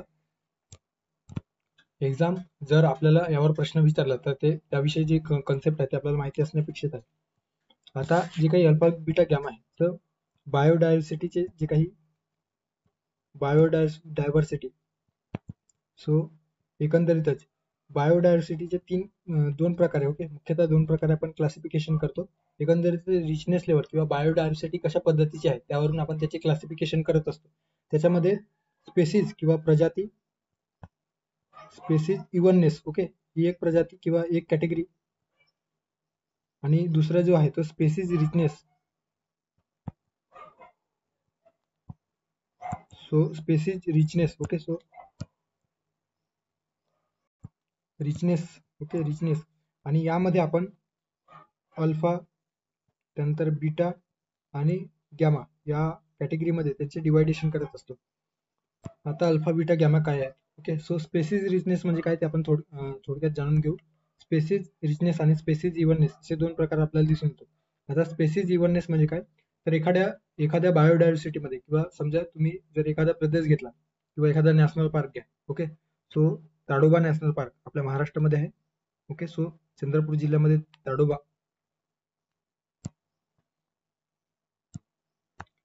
Tadoba national park आपल्याला दिसून येतो. ओके, सो या ताडोबा नॅशनल पार्क मध्ये जे काही बायोडायव्हर्सिटी आहे म्हणजे प्राणी, वनस्पती किंवा इतर जे काही जीवजंतू आहेत त्यांचा जर विचार केला सो स्पेसीज इव्हननेस विचार करताना त्यामध्ये आढळणारे प्राणी किती मोठ्या प्रमाणामध्ये दिसून येतात. सो त्या ठिकाणी जर इव्हननेसच्या बाबतीत त्या ठिकाणी समजा 100 वाघ दिसून आले. ओके, फॉर एक्झाम्पल 100 वाघ त्या ठिकाणी दिसून आले, 50 हरिण. ओके, सो 50 प्रकारचे हरिण, वेगवेगळे प्रकारचे हरिण दिसून आले. त्यानंतर आहे 30 प्रकारचे जे गवे आहेत, रानगवे आहेत ते दिसून आले. सो इव्हननेसच्या बाबतीत किंवा ताडोबा व्याघ्र प्रकल्प किंवा ज्याला ताडोबा जे वाईल्ड लाईफ सँक्च्युरी आहे ते कशाच्या बाबतीत इव्हननेस आहे असं जेव्हा विचारलं जाईल तर ते टायगरच्या बाबतीत किंवा वाघांच्या बाबतीत इव्हननेस आहे. कारण वाघांची संख्या सर्वाधिक आहे. कारण वाघ ही जी काही प्रजाती आहे ते सारख्या प्रमाणामध्ये मोठ्या प्रमाणात आपल्याला दिसून येतात. ओके, सो त्याला स्पेसीज इव्हननेस किंवा स्पेसीज सारखेपणा, अशा पद्धतीने प्रजाती सारखेपणा, समरसता अशा पद्धतीने त्याला म्हटलं जातं. ओके. त्यानंतर आहे स्पेसिस रिचनेस. ओके, ज्यामध्ये अल्फा, बीटा, गॅमा यांचा विचार केला जातो. सो स्पेसिस रिचनेस म्हणजे काय, तर स्पेसिस रिचनेस मध्ये आपल्याला काय दिसून येतं, तर रिच कशा किती प्रकारे आहे. रिच म्हणजे काय, तर त्या ठिकाणी आढळणाऱ्या जे काही प्रजाती आहेत त्यांच्यामध्ये व्हेरायटीज किती प्रकारचे प्राणी आपल्याला दिसून येतात. ओके, त्यामध्ये समजा या रिचनेस लेवलचा विचार करताना वाघांचा देखील विचार केला जातो. ओके, सो वाघ असतील किंवा एकंदरीतच गवे असतील, त्यानंतर आहे पक्षी असतील, प्राणी असतील, सो अशा किती प्रमाणामध्ये ते डायव्हर्सिफाय आहे. ओके, सो डायव्हर्सिफिकेशनचा विचार या ठिकाणी केला जातो आणि त्याला रिचनेस, स्पेसिस रिचनेस म्हटलं जातं. ओके, सो थोडक्यात काय, तर स्पेसिस रिचनेस म्हणजे काय, तर समजा आपण संपत्ती, रिचनेस म्हणजे काय, तर संपत्ती. सो आपल्याला प्रश्न विचारला की आपल्याकडे किती संपत्ती आहे, तर आपण कशा पद्धतीने एक्सप्लेन करत असतो, तर आपल्याकडे गाडी आहे, बंगला आहे, 100चे नोट आहेत, 200चे नोट आहेत, 500चे नोट आहेत, 2000चे नोट आहेत, 1000चे नोट आहेत. अशा पद्धतीने आपली जी काही संपत्ती आहे ती आपण डिफाईन करत असतो. ओके, तर त्याच पद्धतीने प्राणीसृष्टी म्हणजे किंवा बायोडायव्हर्सिटीमध्ये जेव्हा संपत्ती लेवल विचार केला जातो, तर त्यामध्ये त्या पर्टिक्युलर एरियामध्ये किती वाघ सापडतात, किती हरिण आहेत, किती सिंह आहेत, किती जे काही रानगवे आहेत ते सापडतात, शेकडो प्राणी किती आहेत. ओके, किंवा कशा पद्धतीचे प्राणी सापडतात, नवीन पक्षी कुठं आहे. ओके, नवीन जे काही प्रकारचे स्पेसिस त्या ठिकाणी दिसतात का, यानुसार त्याची स्पेसिस रिचनेस लेवल काढले जातो. आता अल्फा, बीटा आणि गॅमा हे जे काही बायोडायव्हर्सिटी आहे किंवा याचे प्रकार आहेत स्पेसिस रिचनेस, ते काय आहे, तर या ठिकाणी अल्फा, बीटा आणि gamma. Okay, so alpha, beta आणि गॅमा म्हणजे काय, तर अल्फा मध्ये फक्त एका प्रदेशाचा विचार करून त्या ठिकाणी आढळणाऱ्या प्राणीसृष्टी, वनस्पती सृष्टी किंवा बायोडायव्हर्सिटीचा विचार केला जातो. ओके, फक्त विशिष्ट प्रदेशातील. विशिष्ट प्रदेश म्हणजे काय, तर एखादा राष्ट्रीय उद्यान असू शकतो, एखादा नॅशनल पार्क असू शकतो किंवा एखादा वाईल्ड लाईफ सँक्च्युरी असू शकतो. ओके, तर त्या वाईल्ड लाईफ सँक्च्युरी मध्ये किती प्रकारचे, कोणकोणत्या प्रकारचे प्राणीसृष्टी, वनस्पती सृष्टी आढळतात, त्यानुसार जेव्हा विचार केला जातो किंवा क्लासिफिकेशन केलं जातं, तर त्याला अल्फा क्लासिफिकेशन म्हटलं गेलं आहे. ओके, सो त्याला अल्फा क्लासिफिकेशन म्हटलं जातं. आता बीटा क्लासिफिकेशन म्हणजे काय, तर ओके, सो दोन प्रदेशांचा विचार करून किंवा दोन प्रदेशांचा जो काही कंपॅरिझनली, ओके, सो ए या नॅशनल पार्कमध्ये आणि बी या नॅशनल पार्कमध्ये किती प्रकारचे डायव्हर्सिफिकेशन प्राण्यांच्या बाबतीत, वनस्पतींच्या बाबतीत दिसून येतो आणि यामध्ये रिचनेस कोणता, सर्वाधिक रिच कोणता बायोडायव्हर्सिटी आहे, हे जेव्हा विचार केला जातो, तर त्याला बीटा पद्धतीने केलेले क्लासिफिकेशन म्हटलं जातो आहे. ओके, सो समजा फॉर एक्झाम्पल ताडोबा आपण हे घेतल्याप्रमाणे ताडोबा राष्ट्रीय उद्यान किंवा ताडोबा नॅशनल पार्क, ओके, आणि Chandoli national park. Okay, so Chandoli national park कुठे आहे ते तुम्ही कमेंट बॉक्समध्ये सांगणार आहात. सो या दोन्हींचा विचार करून कुठल्या नॅशनल पार्कमध्ये मोठ्या प्रमाणात प्राणीसृष्टी, वनस्पती सृष्टी किंवा इतर जीवजंतू दिसून येतात, यानुसार जेव्हा त्यांच्यापैकी एखादा जो काही अभयारण्य आहे ते वरचढ ठरेल किंवा वरचढ दाखवण्याचा प्रयत्न केला जाईल, तर त्याला बीटा पद्धतीने क्लासिफिकेशन केलेले रिचनेस लेवल म्हटलं गेलेलं आहे. ओके, सो त्याला बीटा पद्धतीने क्लासिफिकेशन केलेले बायोडायव्हर्सिटी म्हटलं जातो. आणि गॅमा जे असतात, सो गॅमा रिचनेस लेवल काय आहे, तर गॅमा बायोडायव्हर्सिटी रिचनेस लेवलमध्ये आपल्याला होलचा विचार केला जातो. होल म्हणजे काय, तर संपूर्ण. ओके, सो संपूर्ण प्रदेशात, संपूर्ण देशाचा किंवा संपूर्ण महाराष्ट्रामध्ये जे काही जितके बायोडायव्हर्सिटी आहेत त्यांचा विचार करून जेव्हा कुठली बायोडायव्हर्सिटीमध्ये सर्वाधिक रिचनेस आपल्याला दिसून येतो, अशा पद्धतीचे जेव्हा निष्कर्ष काढला जातो, तर तेव्हा त्याला गॅमा पद्धतीने काढलेले निष्कर्ष किंवा गॅमा पद्धतीने क्लासिफिकेशन केलेले बायोडायव्हर्सिटी रिचनेस लेवल म्हटलं जातं. ओके, सो अशा पद्धतीने या ठिकाणी प्रश्न विचारण्यात आलेले होते. ओके, आता अल्फा, बीटा, गॅमा, सजीवांची श्रीमंती, सिम्पसन ची विविधता सूची, तंत्र आहे जैवविविधता मोजण्याचे भौगोलिक प्रमाण, आणि व्हिटाकर यांनी 1972 मध्ये सुचवलेले शब्द. ओके, सो या ठिकाणी लक्षात ठेवा, मोस्ट अप्रोप्रिएट आन्सर आहे जैवविविधता मोजण्याचे भौगोलिक प्रमाण. त्यामध्ये बायोडायव्हर्सिटी मध्ये कुठल्या प्रकारचे प्राणीसृष्टी, वनस्पती सृष्टी दिसून येतात. सो या ठिकाणी फक्त सी, ओके, बरोबर विचारलेलं आहे. सो फक्त सी या प्रश्नाचा योग्य पर्याय असणार. ओके, आता तेच इन्फॉर्मेशन आधी आपण डिस्कस केले ते या ठिकाणी दिलेलं आहे, ते तुम्ही नंतर वाचून घ्या. ओके, तो पुढे जाऊयात. पुढचा प्रश्न आहे जोडा लावा स्वरूपात प्रश्न विचारला गेलेला आहे. वेगवेगळ्या देशातील वेगवेगळे अभयारण्य आणि त्यांच्या कुठल्या राज्यामध्ये ते अभयारण्य दिसून येतात त्या संदर्भाने जोडा लावा स्वरूपात या ठिकाणी प्रश्न विचारण्यात आलेला आहे. ओके, सो अभयारण्य कुठले दिलेले आहेत, राधानगरी अभयारण्य, भगवान महावीर अभयारण्य, पुलिकत अभयारण्य आणि जलदापारा अभयारण्य. हो नाही. ओके. आणि दुसरीकडे राज्यामध्ये आंध्र प्रदेश, महाराष्ट्र, पश्चिम बंगाल, गोवा असे राज्य दिलेले आहेत. सो जे काही जलदापारा अभयारण्य आहे, वन्यजीव अभयारण्य आहे, ते कुठे दिसून येतो? तर एकंदरीतच पश्चिम बंगालमध्ये जे काही पूर्व हिमालयाच्या पायथ्याशी जे काही अभयारण्य आहे, जलदापारा नावाचं अभयारण्य, ते पसरलेलं आहे किंवा वसलेलं आहे. ओके. विस्तार यांचा दिसून येतो आहे. याची स्थापना 1941 मध्ये झालेली आहे. क्षेत्रफळ विचारलं तर लक्षात ठेवा, 217 चौरस किलोमीटर क्षेत्रफळामध्ये हे जे काही जलदापारा वन्यजीव अभयारण्य आहे, ते त्यांचा विस्तार दिसून येतो आहे. ओके.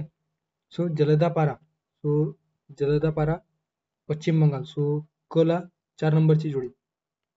त्यानंतर आहे राधानगरी. आपल्या सर्वांनाच माहित आहे राधानगरी अभयारण्य आपल्या महाराष्ट्रात आहे. ओके. कोल्हापूर जिल्ह्यामध्ये. सो ब ला 1 नंबरची जोडी. त्यानंतर आहे गोवा. याआधी जर तुम्ही 2018 ते 20च्या दरम्यान जे प्रश्न आहेत ते नक्की बघा, त्याचा फायदा होणार आहे, कारण यावर रिपीटेडली प्रश्न विचारला गेलेला आहे. ओके. सो भगवान महावीर संदर्भाने किंवा भगवान महावीर अभयारण्य संदर्भात त्या प्रश्नांमध्ये आपण ते डिस्कस केलेलं होतं. ओके. सो गोवा या ठिकाणी हे जे काही भगवान महावीर अभयारण्य आहे, ज्याला मोलेम राष्ट्रीय उद्यान म्हटलं गेलेलं आहे. ओके. सो मोलेम राष्ट्रीय उद्यान किंवा भगवान महावीर वन्यजीव अभयारण्य एकंदरीतच गोव्यात आपल्याला दिसून येतो. सो ड ला 2 नंबरची जोडी. ओके. त्यानंतर आहे आंध्र प्रदेशमध्ये पुलिकत सरोवर आहे. पुलिकत लेक कुठे आहे? तर आंध्र प्रदेशमध्ये. आणि त्या पुलिकत सरोवराच्या जवळच त्या ठिकाणी आपल्याला पुलिकत वन्यजीव अभयारण्य दिसून येतो. ओके. सो जे काही भगवान महावीर अभयारण्य आहे ते कधी स्थापना झालेली आहे? त्याची स्थापना 1969 मध्ये. ओके. सो 1969 मध्ये स्थापना झालेली आहे. गोवा राज्याची जे काही दक्षिण गोवा जिल्हा आहे, तर त्या ठिकाणी आपल्याला भगवान महावीर वन्यजीव अभयारण्य दिसून येतो. 240 चौरस किलोमीटर क्षेत्रफळामध्ये ते विस्तारलेलं आहे. ओके. सो त्याची वैशिष्ट्य या ठिकाणी दिलेलं आहे, तुम्ही वाचून घेऊ शकता नंतर. ओके. नंतर आहे पुलिकत वन्यजीव अभयारण्य. स्थापना झालेली आहे 1976 मध्ये. पुलिकत सरोवराजवळ, ते आंध्र प्रदेशातील पुलिकत सरोवराजवळ विशेषतः जे काही आंध्र प्रदेश आणि तामिळनाडूच्या बॉर्डरवर हे जे काही वन्यजीव अभयारण्य आहे, पुलिकत वन्यजीव अभयारण्य, तर विस्तारलेलं आहे. ओके. सो हे देखील लक्षात ठेवा. 481 चौरस किलोमीटर अंतरावर यांचा विस्तार आपल्याला दिसून येतो. त्यानंतर राधानगरी अभयारण्य 1958 मध्ये स्थापना झालेली आहे. कोल्हापूर. ओके. महाराष्ट्रातील कोल्हापूर जिल्ह्यामध्ये स्थित आहे. ओके.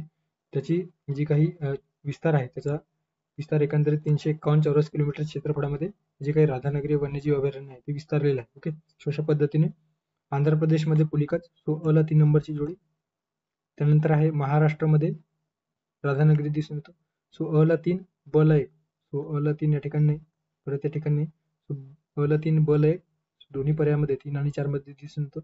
त्यानंतर आहे पश्चिम बंगाल. पश्चिम बंगालमध्ये जलदापारा. ओके. सो जलदापारा. आणि गोव्यामध्ये आपल्याला भगवान महावीर हे जे काही अभयारण्य आहे ते दिसून येतो. सो क ला किंवा सी ला 4 आणि डी ला 2. सो सी ला 4 आणि डी ला 2. पर्याय क्रमांक 3 या प्रश्नाचं योग्य पर्याय असणार आहे. ओके. सो पर्याय क्रमांक 3 या प्रश्नाचा योग्य पर्याय आहे असं आपण म्हणू शकतो. सो पुढे जाऊयात.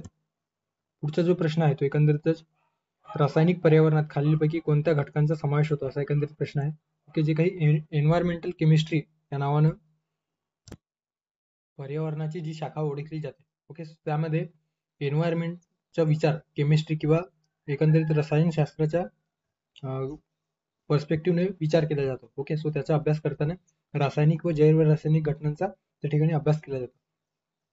आता हा जो काही प्रश्न आहे तो थोडा संदिग्ध आहे. तर संदिग्ध काय आहे? तर यामध्ये दिलेला आहे. ओके. खालीलपैकी किंवा वरीलपैकी कुठले विधान बरोबर आहे? ओके. सो बरोबर विधान दिलेलं आहे. आणि या ठिकाणी प्रश्नात काय विचारलं गेलेलं आहे की रासायनिक पर्यावरणात खालीलपैकी कोणत्या घटकांचा समावेश होतो? ओके. विधान दिलेले आहे तापमान व माती, जल व माती, वनस्पती व जल, मानवी क्रिया व घटक, जैव घटक. ओके. सो बायो जे काही ऑर्गॅनिझम आहे त्यांचा समावेश या ठिकाणी होतो. आता खरं तर माझ्या विचारानं किंवा मला जे वाटते, तर माझ्या दृष्टिकोनातून जे काही प्रश्न आहेत तर या ठिकाणी वरीलपैकी सर्व जे काही पर्याय आहेत ते द्यायला पाहिजे होतं. ओके. कारण पण कदाचित प्रिंटिंग मिस्टेक किंवा बाय प्रिंटिंग मिस्टेकने या ठिकाणी वरीलपैकी सर्वच्या ऐवजी यापैकी नाही अशा पद्धतीने झालेलं असावं असं मला वाटतं. ओके. सो तुम्हाला काय वाटतं तुम्ही जर किंवा याविषयी तुम्हाला जर माहिती असेल तर नक्की सांगा कमेंट बॉक्समध्ये. सो या ठिकाणी रासायनिक पर्यावरणाच्या संदर्भात प्रश्न विचारला गेलेला आहे. तापमान व माती, जल व माती, वनस्पती व जल, मानवी क्रिया व जैव घटक. आणि याचं जे काही योग्य पर्याय आयोगाने दिलेला आहे पर्याय यापैकी नाही. ओके. सो आपण जेव्हा रासायनिक पर्यावरणशास्त्र किंवा पर्यावरणीय रसायनशास्त्राचा विचार करतो, नैसर्गिक ठिकाणी जे काही अर्थात जे काही पर्यावरणामध्ये आढळणाऱ्या किंवा घडणाऱ्या घडामोडींचा जेव्हा अभ्यास रासायनिक व जैव रासायनिक या दृष्टिकोनातून केला जातो, सो त्या जैव रासायनिक किंवा रासायनिक या घटनांचा जेव्हा अभ्यास केला जातो तर त्याला रासायनिक पर्यावरण म्हटलं गेलेलं आहे. ओके, 11वीच्या NCERT मध्ये हे दिलेलं आहे. यामध्ये हवा, माती, पाण्यातील पाण्याच्या आणि वातावरणातील रासायनिक प्रजातींचे स्रोत, त्यांची प्रतिक्रिया कशा पद्धतीने ते वर्क करत असतो, नंतर प्रवास एका ठिकाणाहून दुसऱ्या प्रकारे जे काही रासायनिक कंपाऊंड आहे ते कशा पद्धतीने नेले जातात, त्यांचा परिणाम काय होतो, या सगळ्यांचा जेव्हा अभ्यास केला जातो तर त्याला रासायनिक पर्यावरण म्हटलं जातो आहे. ओके, सो ते या ठिकाणी विचारलं गेलेलं आहे. सो या ठिकाणी हवा, माती, पाणी, नंतर वातावरणातील जे काही रासायनिक घटक आहेत त्यांचा विचार केला गेलेला आहे. सो माती, पाणी, जल घटक, त्यानंतर जैव घटक, मानवी क्रिया. ओके, सो मानवी क्रिया आणि जैव क्रियेचा अभ्यास, त्यांच्यावर होणारा परिणाम यांचा अभ्यास त्या ठिकाणी केला जातो. सो या ठिकाणी वरीलपैकी सर्व जे काही ऑप्शन आहे ते पाहिजे होतं, मात्र आयोगाने का दिलेलं आहे तर माहित नाही मला. सो तुम्हाला माहित असेल तर नक्की कमेंट बॉक्समध्ये सांगा. सो पर्याय क्रमांक 4 या प्रश्नाचा योग्य पर्याय असणार आहे. ओके, यापैकी नाही. सो पुढे प्रश्न आला तर लक्षात ठेवा, 11वीच्या NCERT बोर्डमध्ये, ओके, NCERT या पाठ्यपुस्तकामध्ये आपल्याला या संदर्भाने एन्व्हायरमेंट जे काही सायन्स संदर्भाने जे काही बुक आहे, ओके, त्यामध्ये हे एन्व्हायरमेंट संदर्भाने एन्व्हायरमेंट केमिस्ट्री दिलेलं आहे. ओके, पुढे जाऊया. आता जो पुढचा प्रश्न आहे तो एकंदरीतच 2023 मध्ये, ओके, पर्यावरण या घटकांतर्गत जे आयोगाने प्रश्न विचारलेला आहे त्या ठिकाणी आपण डिस्कस करणार आहोत. तो सुरू करूयात. आता पहिला जो प्रश्न आहे तो एकंदरीतच स्टेटमेंट बेस आपल्याला दिसून येतो. खालील विधाने पहा. ओके, खालील विधाने पहा. या ठिकाणी विधान दिलेलं आहे, घातक कचरा मृदेमध्ये टाकल्यामुळे जैवविविधता किंवा बायोडायव्हर्सिटी कमी होते. नंतर ब दिलेलं आहे, नद्यांमध्ये वारंवार पूर येण्यामागे वृक्षतोड कारणीभूत आहे. त्यानंतर आहे, फ्रान्सिस्को मेंडेज यांच्या ऊर्जक क्षेत्रातील कार्यामुळे त्यांना अमेझॉन गांधीज म्हणून संबोधतात. ओके, आता जेव्हा मी प्रश्नपत्रिकेचा अनालाइज करतो, ओके, सो एकंदरीतच अशा पद्धतीने कुठल्या स्टेटमेंट कुठल्या घटकावर तो प्रश्न विचारला गेलेला आहे. सो एन्व्हायरमेंट पोल्युशनवर हे जे काही प्रश्न आहे ते विचारला गेलेला आहे. सोबतच याच्यामध्ये जे काही पर्यावरणीय घटकांचा या ठिकाणी विचार केला गेलेला आहे. पहिले दोन जे स्टेटमेंट आहेत ते आपल्याला स्ट्रेट फॉरवर्ड दिसतात. स्ट्रेट फॉरवर्ड म्हणजे काय, तर घातक कचरा मृदेमध्ये टाकल्यामुळे जैवविविधतेचं नुकसान होतो का, तर जे काही या ठिकाणी स्टेटमेंट दिलेलं आहे आणि स्टेटमेंटनुसार आपण जर निष्कर्ष काढला तर ते दोन्ही स्टेटमेंट पॉझिटिव्ह स्टेटमेंट दाखवतोय. ओके, म्हणजे दोन्ही स्टेटमेंट किंवा आपला जो निष्कर्ष आहे आणि दिलेला जो काही स्टेटमेंट आहे तो यामध्ये कुठलाही कॉन्ट्रडिक्टरी आपल्याला दिसून येत नाही. ओके, सो जे काही घातक कचरा जर मृदेमध्ये टाकलंस तर त्या मृदेमध्ये किंवा त्या मातीतील जी काही सुपीकता आहे ती नष्ट होईल आणि सुपीकता नष्ट झाल्या कारणामुळे ते योग्य तो फर्टिलायझेशनसाठी किंवा फर्टाईल जमीन राहणार नाही आणि अशा वेळेस त्या ठिकाणी जैवविविधता आहे ती आपल्याला कमी दिसून येईल. ओके, सो जे काही स्टेटमेंट आहे ते योग्य असणार आहे. नंतर नद्यांमध्ये वारंवार पूर येण्यामागे जो काही कारणीभूत घटक आहे त्या अनेक कारणीभूत घटकांपैकी वृक्षतोड एक कारणीभूत घटक आहे का, तर नक्कीच हे देखील बरोबर आहे. ओके, दिलेल्या स्टेटमेंट प्रमाणे आपल्याला जो वाचण्यानुसार आपण जो निष्कर्ष काढतो ते दोन्ही स्टेटमेंट किंवा दोन्ही निष्कर्ष बरोबर निघतो आहे. ओके, निष्कर्ष आणि स्टेटमेंट दोन्ही बरोबर आहे, त्यामुळे या ठिकाणी हे देखील स्टेटमेंट बरोबर आहे. ओके, आता फ्रान्सिस्को मेंडेस ऊर्जा क्षेत्रातील कार्यामुळे त्यांना अमेझॉन गांधी म्हणून संबोधतात, अशा पद्धतीचे या ठिकाणी प्रश्न विचारला गेलेला आहे. ओके, आता हे थोडं कन्फ्युजन किंवा अननोन घटकावर विचारण्यात आलेला प्रश्न, फार कन्फ्युजन आणि रिअरली एखाद्या सोर्समध्ये दिलेला असेल तर असेल, अन्यथा आपल्या जे काही आपण जे अभ्यासतो पर्यावरणासंदर्भात त्यामध्ये क्वचित प्रमाणामध्ये अशा ज्या काही इन्फॉर्मेशन आहे ते असतात. ओके, सो एखाद्या रिसर्च पेपरमध्ये हे आलेलं असेल आणि आयोगाने डायरेक्ट जे काही स्टेटमेंट आहे ते विचारलेलं आहे, मात्र यामध्ये थोडाफार बदल केलेला आहे. आता जर आपण स्टेटमेंट जर व्यवस्थित वाचलं तर आपल्याला काय दिसून येतं, फ्रान्सिस्को मेंडेज यांच्या ऊर्जा क्षेत्रातील कार्यामुळे त्यांना अमेझॉन गांधी म्हणून संबोधतात. आता यामध्ये कीवर्ड लक्षात ठेवा. आता हे जे काही प्रश्न आहे ते कशा पद्धतीने सॉल्व्ह करायचं. फ्रान्सिस्को मेंडेज एखाद्या व्यक्तीचं नाव दिलेलं आहे, त्याची क्षेत्र दिलेलं आहे की कुठल्या क्षेत्राच्या बाबतीत आणि त्याला काय म्हणतात. ओके, सो अशा पद्धतीने दिलेलं आहे. सो अमेझॉन गांधी का म्हणत असतील तर जे काही अमेझॉन खोरे आहे आणि प्रश्न कशा संदर्भात विचारला गेलेला आहे तर पर्यावरणाच्या अनुषंगाने या ठिकाणी प्रश्न विचारला गेलेला आहे. सो पर्यावरणाच्या अनुषंगाने या ठिकाणी प्रश्न विचारला गेलेला आहे, त्या ठिकाणी पर्यावरणाच्या संदर्भाने जे काही कीवर्ड आहे ते आपण विचारात घ्यायला की आपल्या काही माइंडसेटमध्ये तो जे काही प्रश्न आहे त्याच्यामध्ये आपला पर्यावरण पर्स्पेक्टिव्हने तो प्रश्न विचार केला जावा. त्या ठिकाणी अमेझॉन गांधी संदर्भाने प्रश्न विचारला गेला आहे. सो अमेझॉन म्हणजे काय, तर जे काही ब्राझीलमध्ये जे जंगले आहेत त्या जंगलांसंदर्भाने किंवा जे काही एकंदरीत पर्यावरणीय वनसंपत्ती आपल्याला दिसून येतो, तर त्या संदर्भाने या ठिकाणी काहीतरी कार्यकर्तृत्व यांनी फ्रान्सिस्को मेंडेज यांनी केलेलं असावं. आणि म्हणून किंवा एकंदरीत थोडक्यात अमेझॉन बचाव चळवळ असेल किंवा अमेझॉनच्या संरक्षणासाठी त्यांनी महत्वाचे कार्य केलेलं असावं आणि म्हणून त्यांना अमेझॉन गांधी म्हटलं जातं. ओके, सो जर हे दोन्ही स्टेटमेंट या ठिकाणी बघितलं तर या ठिकाणी आपल्याला ऊर्जा क्षेत्रातील कार्य म्हणून म्हटलं गेलं.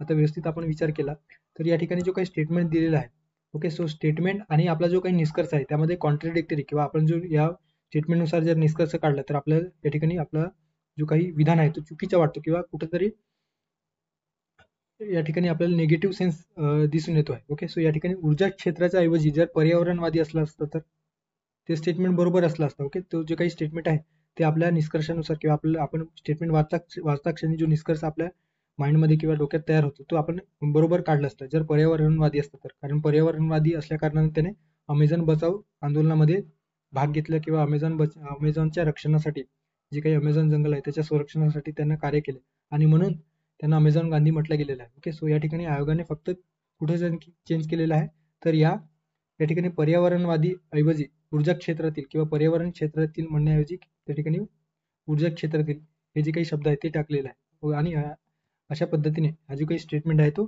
चुकीचं केलेला आहे किंवा याला फॉल्स केलेला आहे. ओके, सो आता हे दोन्ही स्टेटमेंट बरोबर आहेत. सो दोन्ही स्टेटमेंट बरोबर असल्या कारणाने फक्त क आणि फक्त अ तर हे जे काही पर्याय आहे ते येणार नाही. आता पर्याय क्रमांक 3 आणि 4 जे काही पर्याय आहेत ते आपल्याकडे शिल्लक आहेत. सो या ठिकाणी अ आणि ब योग्य पर्याय असणार आहे आणि क का चूक आहे तर आपण आता बघितलं की ऊर्जा क्षेत्र नव्हे तर पर्यावरण क्षेत्र किंवा एकंदरीत जंगल बचाव मोहिमेच्या कार्यामुळे त्यांना अमेझॉन गांधी म्हटलं गेलेलं आहे. आता जे काही फ्रान्सिस्को मेंडेज ज्यांना फ्रान्सिस्को चिको मेंडेज देखील म्हटला जातो, सो एक ब्राझिलियन रबर टॅपर युनियन नेता आणि पर्यावरणवादी. ओके, सो वकील देखील होते. ओके, सो पर्यावरणवादी युनियन नेता आणि रबर टॅपर म्हणून ब्राझिलियन रबर टॅपर म्हणून त्यांना ओळखले जाते. अमेझॉन रेन फॉरेस्टचे जतन करण्याच्या प्रयत्नांसाठी आणि स्थानिक लोक आणि पारंपरिक समुदायांच्या हक्कांसाठी त्यांनी वकिलीसाठी त्यांना आंतरराष्ट्रीय स्तरावर ओळखले जाऊ लागलेले आहे. ओके, यासाठी त्यांना अमेझॉन गांधी विशेषतः जे काही अमेझॉन रेन फॉरेस्टच्या संरक्षणासाठी त्यांनी गांधीजींप्रमाणे सत्याग्रह घडवून आणलेला होता आणि म्हणून त्यांना अमेझॉन गांधी म्हणून ओळखले जातं. ओके, सो रेन फॉरेस्ट संदर्भाने अमेझॉन गांधी म्हणून त्यांना ओळखले जातं. सो हे बरोबर असणार आहे. सो अमेझॉन गांधी जी स्टेटमेंटमध्ये दिले होते ते बरोबर. मात्र ऊर्जा क्षेत्र नव्हे तर पर्यावरण क्षेत्र किंवा जंगल बचाव मोहिमेसाठी त्यांनी कार्य केल्यामुळे हे दिलेलं आहे. ओके, सो यासाठी त्यांना 1988 मध्ये पर्यावरणविषयक कामामुळे दुर्दैवीपणे त्यांची हत्या देखील करण्यात आलेली होती. ओके, सो पर्याय क्रमांक 3 अ आणि ब योग्य असणार आहे. अशा पद्धतीने लॉजिकच्या माध्यमातून एखादा प्रश्न जर आपल्याला अननोन असेल ते सॉल्व्ह करण्याचा आपण प्रयत्न करायला हवं. त्यानंतरचा प्रश्न आहे मातीतील नायट्रोजन जे काही खत आहे ते जीवाणूद्वारे तोडल्यास काय मुक्त होतं. ओके, सो या ठिकाणी जे काही वेगवेगळे वायू दिलेले आहेत ते त्या संदर्भाने प्रश्न विचारला गेलेला आहे. आता मातीतील नायट्रोजन खत जीवाणूद्वारे किंवा नायट्रिफाईंग बॅक्टेरिया जे असतात त्यांनी जर त्यांचे सिंथेसाइज केलं तर त्यामध्ये कोणते वायू मुक्त होईल अशा पद्धतीने या ठिकाणी नायट्रोजन फिक्सेशन संदर्भात प्रश्न विचारलेला आहे. ओके, नायट्रोजन फिक्सेशन संदर्भाने कंबाईंड पूर्व परीक्षा असो, राज्यसेवा पूर्व परीक्षा असो, कुठल्याही पूर्व परीक्षेमध्ये यावर प्रश्न 100% असतो. किमान एक तरी प्रश्न असतो. ते पर्यावरणाच्या अँगलने विचारला जाऊ शकतो किंवा सायन्सच्या अँगलने विचारला जाऊ शकतो. ओके, त्यामुळे नायट्रोजन फिक्सेशन संदर्भात जे काही वेगवेगळ्या नायट्रोजन फिक्सेशन बॅक्टेरिया आहेत त्या संदर्भात आपल्याला माहिती असणे गरजेचे आहे. सोबतच नायट्रोजन जी काही प्रोसेस आहे नायट्रोजन फिक्सेशन ती कशा पद्धतीने वर्क करतो ते देखील आपल्याला माहिती असणे अपेक्षित आहे. सो या ठिकाणी नायट्रोजन फिक्सेशनचे जे काही कशा पद्धतीने कोणत्या घटकांच्या माध्यमातून नायट्रोजन फिक्सेशन केलं जातं ते दिलेलं आहे. Thanks to Byju's. Okay, so Byju's म्हणून हे घेतलेलं आहे. सो अबायोटिक आणि बायोटिक या दोन कंपाऊंडमुळे नायट्रोजन फिक्सेशन किंवा वातावरणातील जो काही नायट्रोजन वायू आहे तो वनस्पतीसाठी फिक्स केला जातो. ओके, सो त्याला आपण नायट्रोजन फिक्सेशन म्हणत असतो.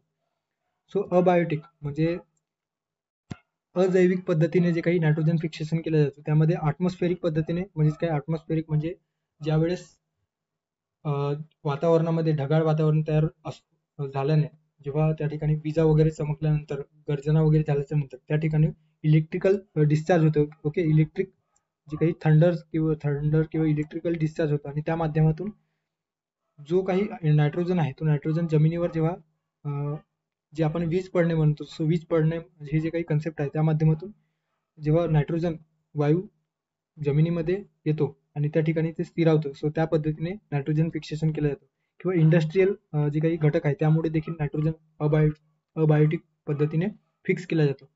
जे मोठे मोठे कारखाने असतात, ओके, सो त्या कारखान्यांमधून रिलीज होणारे जे वायू जे असतात, वायू इन द सेन्स त्या पाण्यात असणारे, ओके, जे काही सांडपाणीच्या स्वरूपामध्ये असेल किंवा घातक जे काही पाणी असतात ते कारखान्यामधून रिलीज होणारे, आणि त्या ठिकाणी जर नायट्रोजन वायू असले किंवा नायट्रोजन घटक कंपाऊंड असला तर ते मातीमध्ये मिसळतात आणि त्या माती मिसळलेले जे नायट्रोजन घटक आहेत ते वनस्पती शोषून घेतात. So अशा पद्धतीने अबायोटिक पद्धतीने नायट्रोजन फिक्स केला जातो. नंतर बायोटिक पद्धतीने म्हणजे काय, तर बायोटिक म्हणजे जैविक पद्धतीने ते फ्री लिव्हिंग मध्ये म्हणजे इंडिपेंडेंटली एखादा जो काही बॅक्टेरिया आहे नायट्रोजन फिक्सेशन करणाऱ्या बॅक्टेरिया त्याच्या माध्यमातून किंवा सिम्बायोटिक रिलेशनशिपच्या माध्यमातून, म्हणजेच काय, तर एखाद्या प्लांटला जर नायट्रोजनची आवश्यकता असेल तर एखाद्या नायट्रोजन फिक्सेशन करणारे बॅक्टेरिया असतात जे सिम्बायोटिक पद्धतीने फिक्स करत असतात, ओके. त्या बदल्यात वनस्पती त्यांना प्रकाश संश्लेषणाच्या माध्यमातून जो काही एनर्जी मिळालेलं असतं ते त्यांच्यासोबत शेअर करत असतात आणि त्या बदल्यात नायट्रोजन देण्याचे कार्य किंवा नायट्रोजन वायू किंवा नायट्रोजन जे काही घटक आहे, खनिज आहे, ते वनस्पतींना प्रोव्हाइड करण्याचे कार्य या बॅक्टेरियाच्या माध्यमातून होत असतं, ओके. फ्री लिव्हिंग मध्ये कुठले बॅक्टेरिया आहेत, तर एरोबॅक्टेरिया, ज्यामध्ये ॲझोटोबॅक्टर, अनएरोबिक, ओके. सो या ठिकाणी एरोबिक, ओके, म्हणजे ऑक्सिजनच्या सानिध्यामध्ये नायट्रोजन फिक्सेशन करणारे ॲझोटोबॅक्टर. अनएरोबिक म्हणजे ऑक्सिजन नसताना रोडोस्पेरिलम नावाचं जे काही बॅक्टेरिया आहे ते नायट्रोजन फिक्सेशन करतात. नंतर ब्लू ग्रीन अल्गे, नॉस्टॉक, ॲनाबेना यासारखे जे काही ब्लू ग्रीन अल्गे, ज्याला हिरवे निळे शैवाल अशा पद्धतीने म्हटलं गेलेलं आहे. सो ते एकंदरीत बॅक्टेरिया असतात आणि त्यांच्या माध्यमातून देखील नायट्रोजन फिक्स केलं जातं, ओके. रूट्स नोडल्स मध्ये जे सिम्बायोटिक रिलेशनशिपच्या माध्यमातून वनस्पतीच्या रूट म्हणजे मुळांमध्ये जे काही बॅक्टेरिया आहेत ते त्या ठिकाणी स्थिरावतात आणि त्या मुळांमध्ये एकंदरीतच त्या मुळांपासून ते एकंदरीत जी एनर्जी आहे ते शोषून घेतात आणि त्या बदल्यात वनस्पतींना नायट्रोजन प्रदान करत असतात. किंवा स्टेम मध्ये, ओके, सो वनस्पतीच्या स्टेम मध्ये आढळून येतात जे अझोर रायबिझोम अशा पद्धतीचे जे काही बॅक्टेरिया आहेत ते त्या स्टेम नूडल्स मधून नायट्रोजन फिक्सेशन करत असतात, ओके. सो या ठिकाणी आपल्याला दिलेलं आहे की मातीतील नायट्रोजन खत जीवाणूद्वारे तोडल्यास काय मुक्त होतं. आता हे जे काही आपण डिस्कस केले त्या ठिकाणी दिलेलं आहे, तुम्ही वाचून घ्याल. सो नायट्रोजन स्थिरीकरण करताना एकंदरीतच वातावरणातून जे काही वातावरणात असतात नायट्रोजन जे असतात ते वायू फॉर्म मध्ये असतात. सो वायू फॉर्मचे एकंदरीतच खनिजमध्ये किंवा वनस्पतींना ते ऑब्झर्व करता येईल अशा पद्धतीने त्या कंपाऊंड मध्ये तयार करण्यासाठी किंवा त्या कंपाऊंड मध्ये त्यांचे रूपांतर करण्यासाठी एकंदरीतच नायट्रोजन स्थिरीकरण करणारे जे काही बॅक्टेरिया असतात, सो त्यांच्या माध्यमातून सर्वात आधी नायट्रेट ट्रायहायड्रॉक्साईड मध्ये रूपांतर केले जाते, की नायट्रोजन वायूचे नायट्रेट ट्रायहायड्रॉक्साईड यामध्ये नायट्रोजन फिक्सेशन करणाऱ्या बॅक्टेरियाच्या माध्यमातून रूपांतर केलं जातं. त्यानंतर त्या जे काही तयार झालेले नायट्रेट ट्रायहायड्रॉक्साईड आहे त्याचे रूपांतर जे काही नायट्रिफाईंग बॅक्टेरिया आहेत, ओके, सो नायट्रिफाईंग बॅक्टेरियाच्या माध्यमातून परत नायट्रोजन ट्राय ऑक्साईड मध्ये रूपांतर केलं जातं. सुरुवातीला हायड्रॉक्साईड, त्यानंतर नायट्रोजन ट्राय ऑक्साईड मध्ये, ओके, सो NO3 मध्ये रूपांतर करून मग ते नंतर वनस्पतीद्वारे ऑब्झर्व केले जातात किंवा असायमिलेशन केले जातात, ओके, शोषले जातात. अशा पद्धतीने जे काही नायट्रोजन फिक्सेशनचे जे चक्र आहे ते दिसून येतो आपल्याला. वातावरणातील जे काही नायट्रोजन आहे ते वातावरणातील नायट्रोजन या नायट्रोजन फिक्सेशन करणाऱ्या बॅक्टेरियाच्या माध्यमातून एकंदरीत शोषून त्याचे नायट्रोजन ट्रायहायड्रॉक्साईड मध्ये रूपांतर केले जातात. त्याचे परत जे काही मोठ्या प्रमाणामध्ये नायट्रिफाईंग बॅक्टेरिया जे असतात, सो त्यांच्या माध्यमातून nitrogen try oxide, okay, so nitrogen try oxide मध्ये रूपांतर करून ते वनस्पतींना एकंदरीतच जे काही वनस्पती सृष्टी आहे त्यांना प्रोव्हाइड केले जातात, ओके. सो अशा पद्धतीने सर्वात शेवटी NO3 म्हणजे नायट्रोजन ट्रायहायड्रॉक्साईडचं रूपांतर किंवा यामध्ये रूपांतर होतो आणि ते वनस्पतीद्वारे शोषले जातात. सो पर्याय क्रमांक जर आपण बघितलं तर आपल्याला 3 मध्ये दिसून येतो, ओके. नायट्रोजन ट्रायहायड्रॉक्साईड यामध्ये नायट्रोजन डायऑक्साईड दिलेला आहे, संबंध नाही. नंतर नायट्रस ऑक्साईड याच्याही या ठिकाणी काही संबंध नाही आणि नायट्रोजन, ओके. सो नायट्रोजन ट्रायहायड्रॉक्साईड या ठिकाणी योग्य पर्याय असणार, ओके.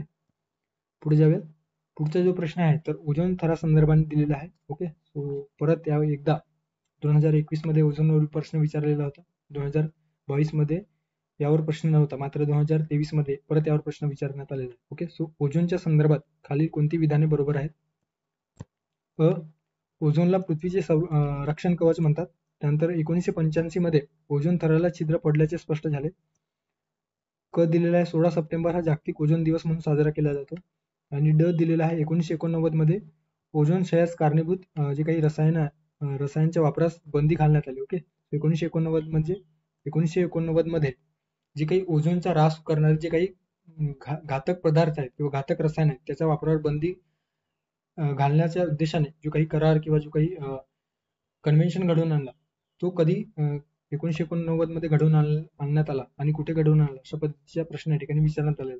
सो आपल्याला बरोबर फाइंड आउट करायचं आहे. ओके, आता ओझोन क्षय संदर्भाने जे काही ओझोन डिप्लेशन संदर्भाने आपण याआधी देखील मागच्या व्हिडिओमध्ये अर्थात 2018 ते 20 मध्ये आपण डिस्कस केलेलं आहे. सो ओझोन क्षय म्हणजे काय, तर जे काही ओझोन जे थर आहे त्यांचा ह्रास होणे म्हणजे ओझोन क्षय. ओके, सो यावर हानिकारक इफेक्ट कशाचा पडतो, तर जे काही ओझोन क्षय आहे किंवा ओझोनचा जो काही थर आहे तो एकंदरीत UV रेस शोषण्याचे कार्य करतो आणि त्यामुळे वनस्पती सृष्टी किंवा प्राणीसृष्टी जे आपल्या पृथ्वी तलावर आहे त्यांचे रक्षण होत आहे. ओके, कारणे कुठली आहे तर क्लोरोफ्लोरोकार्बन आहे, हॅलेन्स आहेत, अग्निशामक यंत्रणामध्ये कार्बन टेट्राक्लोराइड, मिथाइल क्लोरोफॉर्म यांचा या हानिकारक वास किंवा वायूमुळे एकंदरीत ओझोन थराचा ह्रास होऊ शकतो. त्यानंतर नायट्रस ऑक्साईड यामुळे देखील ओझोनचा ह्रास होऊ शकतो.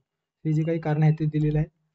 त्यानंतर आहे आंतरराष्ट्रीय ओझोन थर दिन दरवर्षी 16 सप्टेंबरला साजरा केला जातो. आता का साजरा केला जातो, तर सर्वात आधी जो काही ओझोन छिद्र आहे तो 1985 मध्ये दिसून आला. ओके, सो ओझोनला छिद्र पडलेला आहे किंवा ओझोन थराला छिद्र पडलेला आहे अशा पद्धतीने ब्रिटिश जे काही अंटार्क्टिक खंडामध्ये किंवा अंटार्क्टिक खंडात जे काही सर्वेक्षण करणारे जे शास्त्रज्ञ होते ब्रिटिश शास्त्रज्ञ, ज्यामध्ये जो फार्मन, ब्रायन गार्डिनर आणि जोनाथन फ्रँकलिन या तिघही शास्त्रज्ञांनी ओझोन थराचा रिसर्च करताना त्यांना असे आढळून आले की जो काही अंटार्क्टिक खंडातील जो काही ध्रुवीय भाग आहे तर ध्रुवीय भागामध्ये ओझोनचा लेअर हा कुठेतरी त्या ओझोनच्या लेअरला किंवा त्या ठिकाणी ह्रास झालेला आहे किंवा छिद्र पडलेला आहे. ओके, आणि त्या ठिकाणाहून डायरेक्ट जे काही UV रेज आहेत ते पृथ्वी तलावर प्रवेश करत आहेत.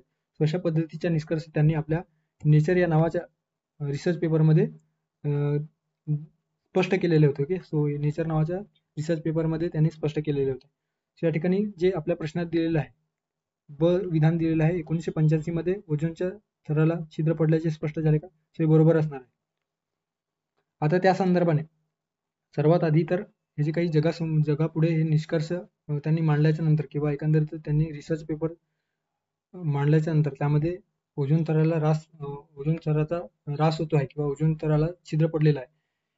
यामुळे मोठ्या प्रमाणामध्ये जगामध्ये वेगवेगळ्या देशांनी आंतरराष्ट्रीय पटलावर जी काही समस्या आहे त्यावर डिस्कस करण्यासाठी पर्यावरणीय ज्या संस्था आहेत त्यांनी 1985 मध्ये व्हिएन्ना कन्व्हेन्शन घडवून आणलेलं होतं.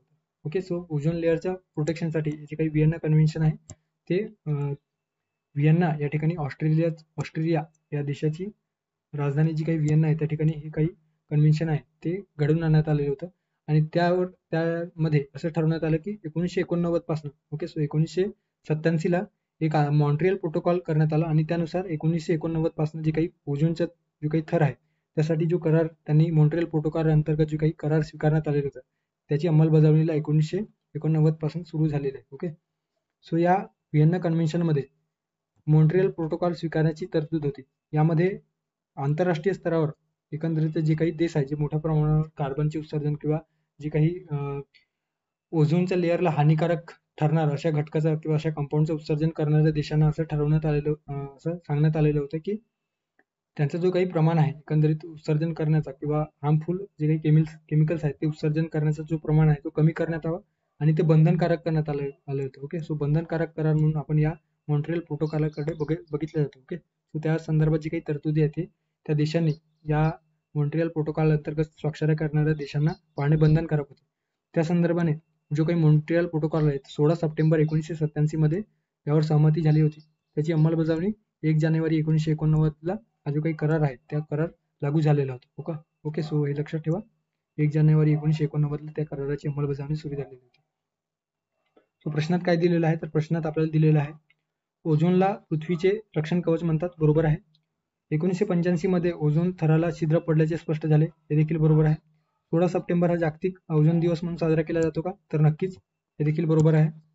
आणि 1989 मध्ये ओझोन क्षयास कारणीभूत रसायन वापरास बंदी घालण्यात आली का? तर नक्कीच 1 जानेवारी 1989 पासून जे काही मॉन्ट्रियल प्रोटोकॉल आहे तो स्वीकारण्यात आला आणि त्यानुसार हानिकारक जे काही रसायन वापरास बंदी घालण्यात आली. सो वरील सर्व स्टेटमेंट बरोबर आहे, त्यामुळे पर्याय क्रमांक 4 या प्रश्नाचा योग्य पर्याय असणार आहे. ओके. त्यानंतरचा जो प्रश्न आहे तो एकंदरीतच इकोलॉजिकल पिरामिड, ज्याला परिस्थिती की मनोरा, त्या संदर्भात या ठिकाणी प्रश्न विचारला गेलेला आहे. ओके. सो खालीलपैकी कोणता परिस्थिती की मनोराचा प्रकार नाही? आता मनोरा म्हणजे काय, तर पिरामिड. ओके. आता जे काही थोडक्यात या ठिकाणी रिव्हिजन करूयात. पर्यावरण शास्त्रामध्ये 3 प्रकारचे मनोरे किंवा पिरामिड्स आपल्याला दिसून येतात. ओके. आणि विशेषतः ट्रॉफिक म्हणजे काय, तर जे काही आहार संरचना आहे, म्हणजे एखादा प्राणी आहे तो कशा पद्धतीने आहार घेतो आणि त्यापासून त्याला एनर्जी मिळतो, तो एनर्जी पुढे त्या प्राण्याला दुसरं जर प्राणी खात असेल किंवा त्या प्राण्याला दुसरा प्राणी जर भक्ष्य बनवत असेल तर ती एनर्जी पुढच्या प्राण्यामध्ये स्थानांतर होतो काय किंवा ते ट्रान्सफर होतो काय, त्यानुसार याला ट्रॉफिक लेवलनुसार जे काही पिरामिड्स आहेत ते तयार केले गेले. सो 3 प्रकारचे पिरामिड दिसून येतात. ओके. ऊर्जेचा पिरामिड, बायोमॅसचा पिरामिड आणि संख्यांचा पिरामिड. ऊर्जेचा पिरामिड आणि बायोमासचा पिरामिड हे सारखे असतात. ओके. सारखे म्हणजे काय, तर ऊर्जेचा पिरामिड आणि बायोमासचा पिरामिड म्हणजे काय, तर बायोमास म्हणजे मोठ्या प्रमाणामध्ये त्या ठिकाणी जे विस्तार आहे ते आपल्याला दिसून येतो. मोठ्या प्रमाणामध्ये अन्न घटक त्या ठिकाणी उपलब्ध होऊ शकतो. नंतर जसजसे वर जावे तसं ते बायोमास हे डिक्रीज होत जातात. ओके. वस्तुमान जे असतात, बायो वस्तुमान किंवा जैविक वस्तुमान ते कमी कमी होत जातात. सो एनर्जीच्या बाबतीत देखील तेच आहे की एखाद्या, समजा आता या ट्रीवर जे काही बटरफ्लाय बसतात किंवा ग्रॉस सॉपर या ग्रासमध्ये असतात. सो ग्रॉस जे असतात त्या ग्रासला आपले भक्ष्य बनवतात. सो यांना प्रोड्युसर म्हटलं गेलेलं आहे. त्यानंतर primary consumer, secondary consumer, tertiary आणि क्वार्टनरी. सो अशा पद्धतीने ते जे काही स्ट्रक्चर आहे ते पिरामिड तयार होत असतो. ओके. सो जे काही ग्रॉस सॉपर आहे ते या ग्रासवर जगत असतात. ओके. ग्रासला आपलं भक्ष्य बनवत असतात आणि त्यापासून जे काही एनर्जी त्यांना मिळते, सो त्या एनर्जी पैकी केवळ 10% एनर्जीचे ट्रान्सफर पुढच्या या ग्रास सॉपरला खाणाऱ्या प्राण्यांवर होतो. ओके. किंवा प्राण्यांकडे हस्तांतरित होतो. समजा एक ग्रास सॉपरला या फ्रॉगने भक्ष्य बनवले किंवा या फ्रॉगने खाल्ले, तर यातील जो काही एनर्जी आहे जो ग्रास सॉपर किंवा ग्रास पासून मिळालेला त्यापैकी फक्त केवळ 10% एनर्जी याच्याकडे स्थानांतरित होईल. त्यानंतर या फ्रॉगला जर एखादा स्नेकने खाल्ले तर या फ्रॉगकडे जेवढी एनर्जी आहे त्यापैकी 10% एनर्जी या स्नेककडे हस्तांतरित होईल. अशा पद्धतीने एनर्जी जो लेवल आहे तो 10% रूल नुसार. ओके. सो त्याला 10% रूल देखील म्हटलं जातो. ओके. सो प्रश्न आला की 10% रूल कोणत्या पर्यावरणाच्या कोणत्या घटका संदर्भाने वापरला जातो, सो एनर्जी ट्रान्सफर किंवा एनर्जी पिरामिड संदर्भात वापरला जातो. ओके. सो लक्षात ठेवा, याला एनर्जी किंवा 10% रूल म्हटलं गेलेला आहे. आता डिक्रीज इन बायोमास आणि डिक्रीज इन एनर्जी लेवल हे सारखे असतात. ओके. आणि त्यांचा पिरामिड हे नेहमी अपवर्ड असतो. ओके. म्हणजे पायाकडून जो पाया असतो तो रुंद असतो, तर जो काही माथा जो असतो तो अरुंद असतो. अशा पद्धतीने पिरामिड तयार झालेलं असतं. ओके. सो प्रोड्युसर मोठ्या प्रमाणामध्ये दिसून येतो वातावरणामध्ये. ओके. छोटे छोटे असं यांचा जो काही विस्तार आहे तो मोठ्या प्रमाणामध्ये दिसून येतो. त्या तुलनेत प्रायमरी कंझ्युमरचं जो प्रमाण आहे तो कमी होतो. त्या तुलनेत जे काही सेकंडरी जे यांच्यावर निर्भर असतात त्यांचं प्रमाण कमी होतं. सो अशा पद्धतीने प्रमाण कमी कमी होत जातं. त्याला डिक्रीज इन बायोमास म्हटलं गेलेलं आहे.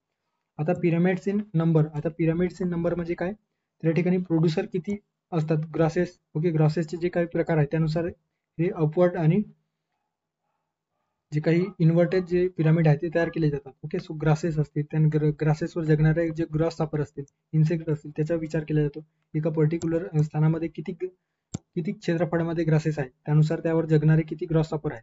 ओके. इन्सेक्ट आहेत, त्या ग्रॉस सापरला खाणारे त्या प्रदेशामध्ये किती फ्रॉग किंवा बर्ड्स आहेत त्यानुसार संख्येनुसार जेव्हा त्याचा विचार केला जातो तर त्याला संख्याचे पिरामिड किंवा pyramids of number. Okay. So pyramid of number म्हटलं गेलेलं आहे. ओके. सो अशा पद्धतीने हे इन्व्हर्टेड आणि अपवर्ड हे दोन्ही पद्धतीचे असू शकतात. ओके. सो लक्षात ठेवा, पिरामिड ऑफ नंबर जे काही इन्व्हर्टेड आणि अपराईट हे दोन्ही प्रकारचे असू शकतात. सो त्या संदर्भात इन्फॉर्मेशन या ठिकाणी दिलेलं आहे. 3 मुख्य प्रकार पडतात, ते तुम्ही नक्की वाचून घेणार आहात. ओके. सो आता प्रश्नात विचारलेले होते की खालीलपैकी कोणत्या परिस्थिती की मनोऱ्याचा प्रकार नाही. ओके. सो कोणत्या या पिरामिडचा प्रकार आपल्याला दिसून येत नाही.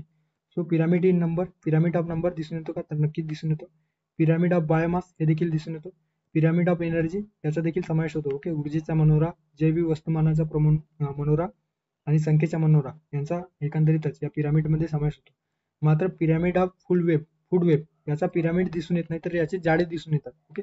नावाप्रमाणेच फूड वेब हे जाळे असतात. ओके. सो या ठिकाणी बघू शकता दोन प्रकारचे, एक सिंपल फूड चेन असतो आणि एक फूड वेब असतो. सो सिंपल असतो जे समजा या प्लांटला या हरिण याने भक्ष्य बनवले, सो प्लांटचं भक्ष्य हरिण असतो, तर हरिणला एखादा वल्प भक्ष्य बनवत असतो. सो अशा पद्धतीने जे काही स्ट्रक्चरल किंवा सायकल जी असते, ओके, सो जे काही वल्प मेल्याच्या नंतर ते डिकम्पोज होतो आणि त्यापासून जे काही परत प्लांट्स त्या ठिकाणी उगवतात. सो जे काही प्लांट्स आणि त्यानंतर प्रायमरी कंझ्युमर, सेकंडरी कंझ्युमर, अशा पद्धतीने त्या ठिकाणी जी स्ट्रक्चर आहे किंवा जो सायकल आहे तो चालत असतो. सो ते एकंदरीत फूड चेन म्हणून आपण कन्सिडर करत असतो. मात्र फूड वेब जी असते, तर आता हे प्लांट आहे, तो प्लांटला खाणारा फक्त डिअर असेल का, तर नाही, तर इतर जेही असू शकतो, ग्रॉसहॉपर असू शकतो, डिअर असू शकतो, स्क्वेरल असू शकतात. सो अशा पद्धतीने जेव्हा इंटरकनेक्टेड जे असतात, ओके, इंटरकनेक्टेड जे काही भक्ष्य बनवण्याचे किंवा एकंदरीत त्यावर जगण्याचे किंवा अवलंबून असण्याचे जो प्रकार आपल्याला या ठिकाणी दिसून येतो, त्याला फूड वेब म्हटलं गेलेलं आहे. ओके, सो फूड वेबचा आपल्याला मनोरा दिसून येत नाही.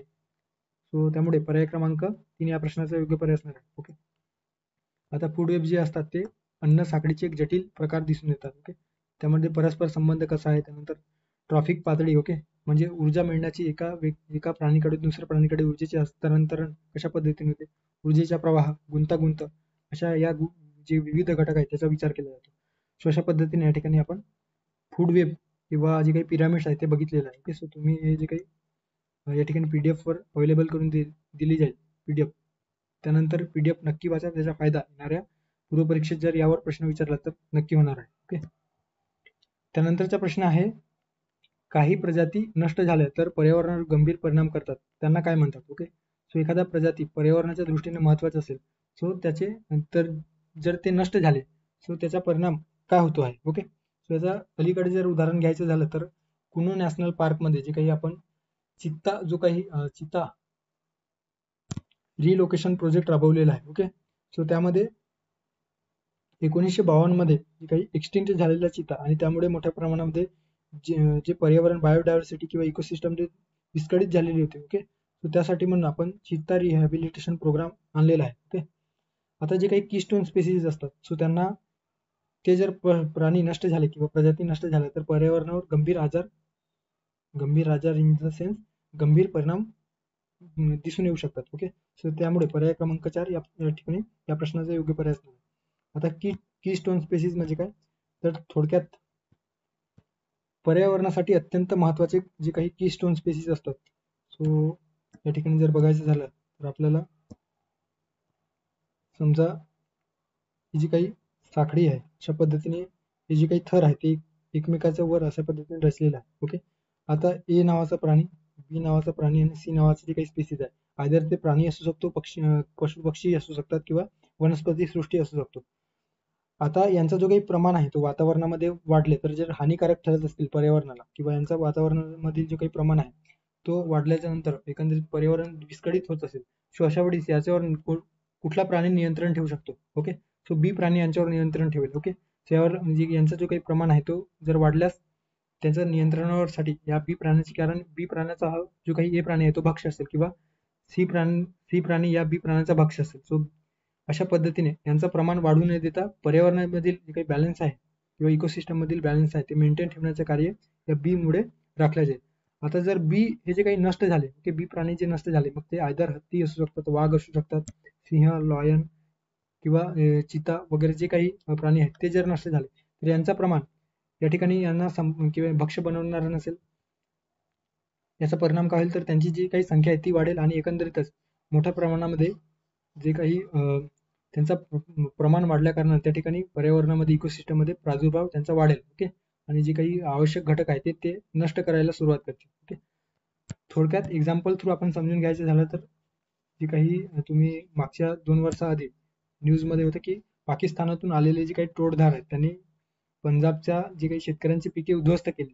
ओके, सो त्या ठिकाणी उद्ध्वस्त केली इन द सेन्स जे काही टोळधाड आहेत तर त्यांना संपवणारे जे काही वेगवेगळे प्रजाती आहेत प्राणीसृष्टी, तर ते नष्ट झालेले आहेत आणि त्यामुळे त्यांचं प्रमाण वाढलेलं आहे आणि ते शेतकऱ्यांच्या पिकांवर हल्ला करत आहेत. ओके, अटॅक करत आहेत.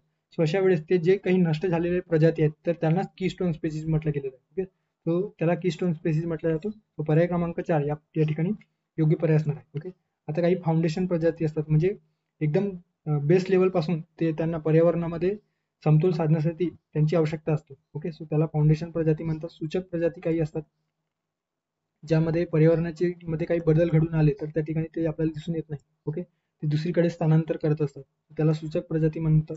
नंतर अमरेला प्रजाती एखाद्या प्राण्याच्या संरक्षणाच्या संदर्भाने आपण किंवा संवर्धनामुळे संपूर्ण अधिवासाचे संरक्षण होत असेल तर त्याला आपण अमरेला प्रजाती किंवा अमरेला स्पेसीज म्हणत असतो. फ्लॅगशिप प्रजाती, ओके, फ्लॅगशिप म्हणजे काय तर जो काही प्राणीसृष्टी आहे किंवा जे काही वनस्पती सृष्टी आहे त्यांच्या संरक्षणासाठी आपण एखादी चळवळ किंवा जे वेगवेगळे इनिशिएटिव्ह सुरू करत असतो आणि ते पर्टिक्युलर इनिशिएटिव्ह त्या प्राण्याच्या नावाने आपण सुरू करत असतो. सो त्या प्राण्याला किंवा त्या पर्टिक्युलर स्पेसीजला फ्लॅगशिप स्पेसीज किंवा फ्लॅगशिप प्रजाती म्हटलं गेलेलं आहे. ओके, थोडक्यात जे प्रोजेक्ट टायगर आहे तर सो टायगरच्या नावाने आपण प्रोजेक्ट इनिशिएटिव्ह सुरू केलेला आहे. सो त्याला आपण टायगरला आपण फ्लॅगशिप प्रजाती म्हणू शकतो. एका वेळेस ती फ्लॅगशिप प्रजाती अमरेला प्रजाती म्हणून कार्य करू शकतो, सूचक, फाउंडेशन, की स्टोन प्रजाती म्हणून ते कार्य करत असतात. ओके, सो त्यांच्या एकंदरीत भूमिका अशा पद्धतीने दिसून येतो.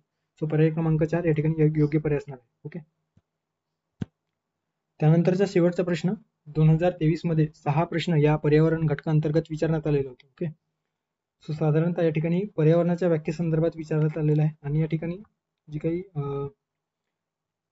जो प्रश्न आहे त्या प्रश्नात आयोगाने आपली फसवणूक केलेली आहे. ओके, थोडक्यात कसं तर या ठिकाणी काय दिलेलं आहे तर बघा, पर्यावरण म्हणजे सजीवांच्या किंवा जीव समूहाच्या जीवन, वाढ, विकास व मृत्यूवर परिणाम करणारी सर्व परिस्थिती किंवा तिची कारके व त्यांचा प्रभाव अशा पद्धतीने व्याख्यात दिलेला आहे. ओके, इंग्लिशमध्येही दिलेलं आहे.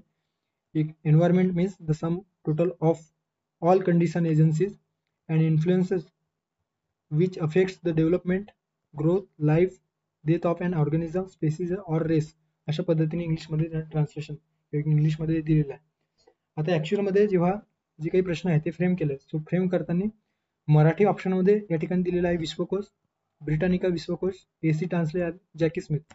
आता आपण जेव्हा प्रश्न सॉल्व्ह करताना एक लॉजिक आपण डेव्हलप केलेलं आहे की एखाद्या ऑप्शनमध्ये विशेष माहिती दिलेलं असेल, ओके, एक्स्ट्रा इन्फॉर्मेशन दिलेलं असेल, सो तो पर्याय बरोबर असण्याची शक्यता आहे.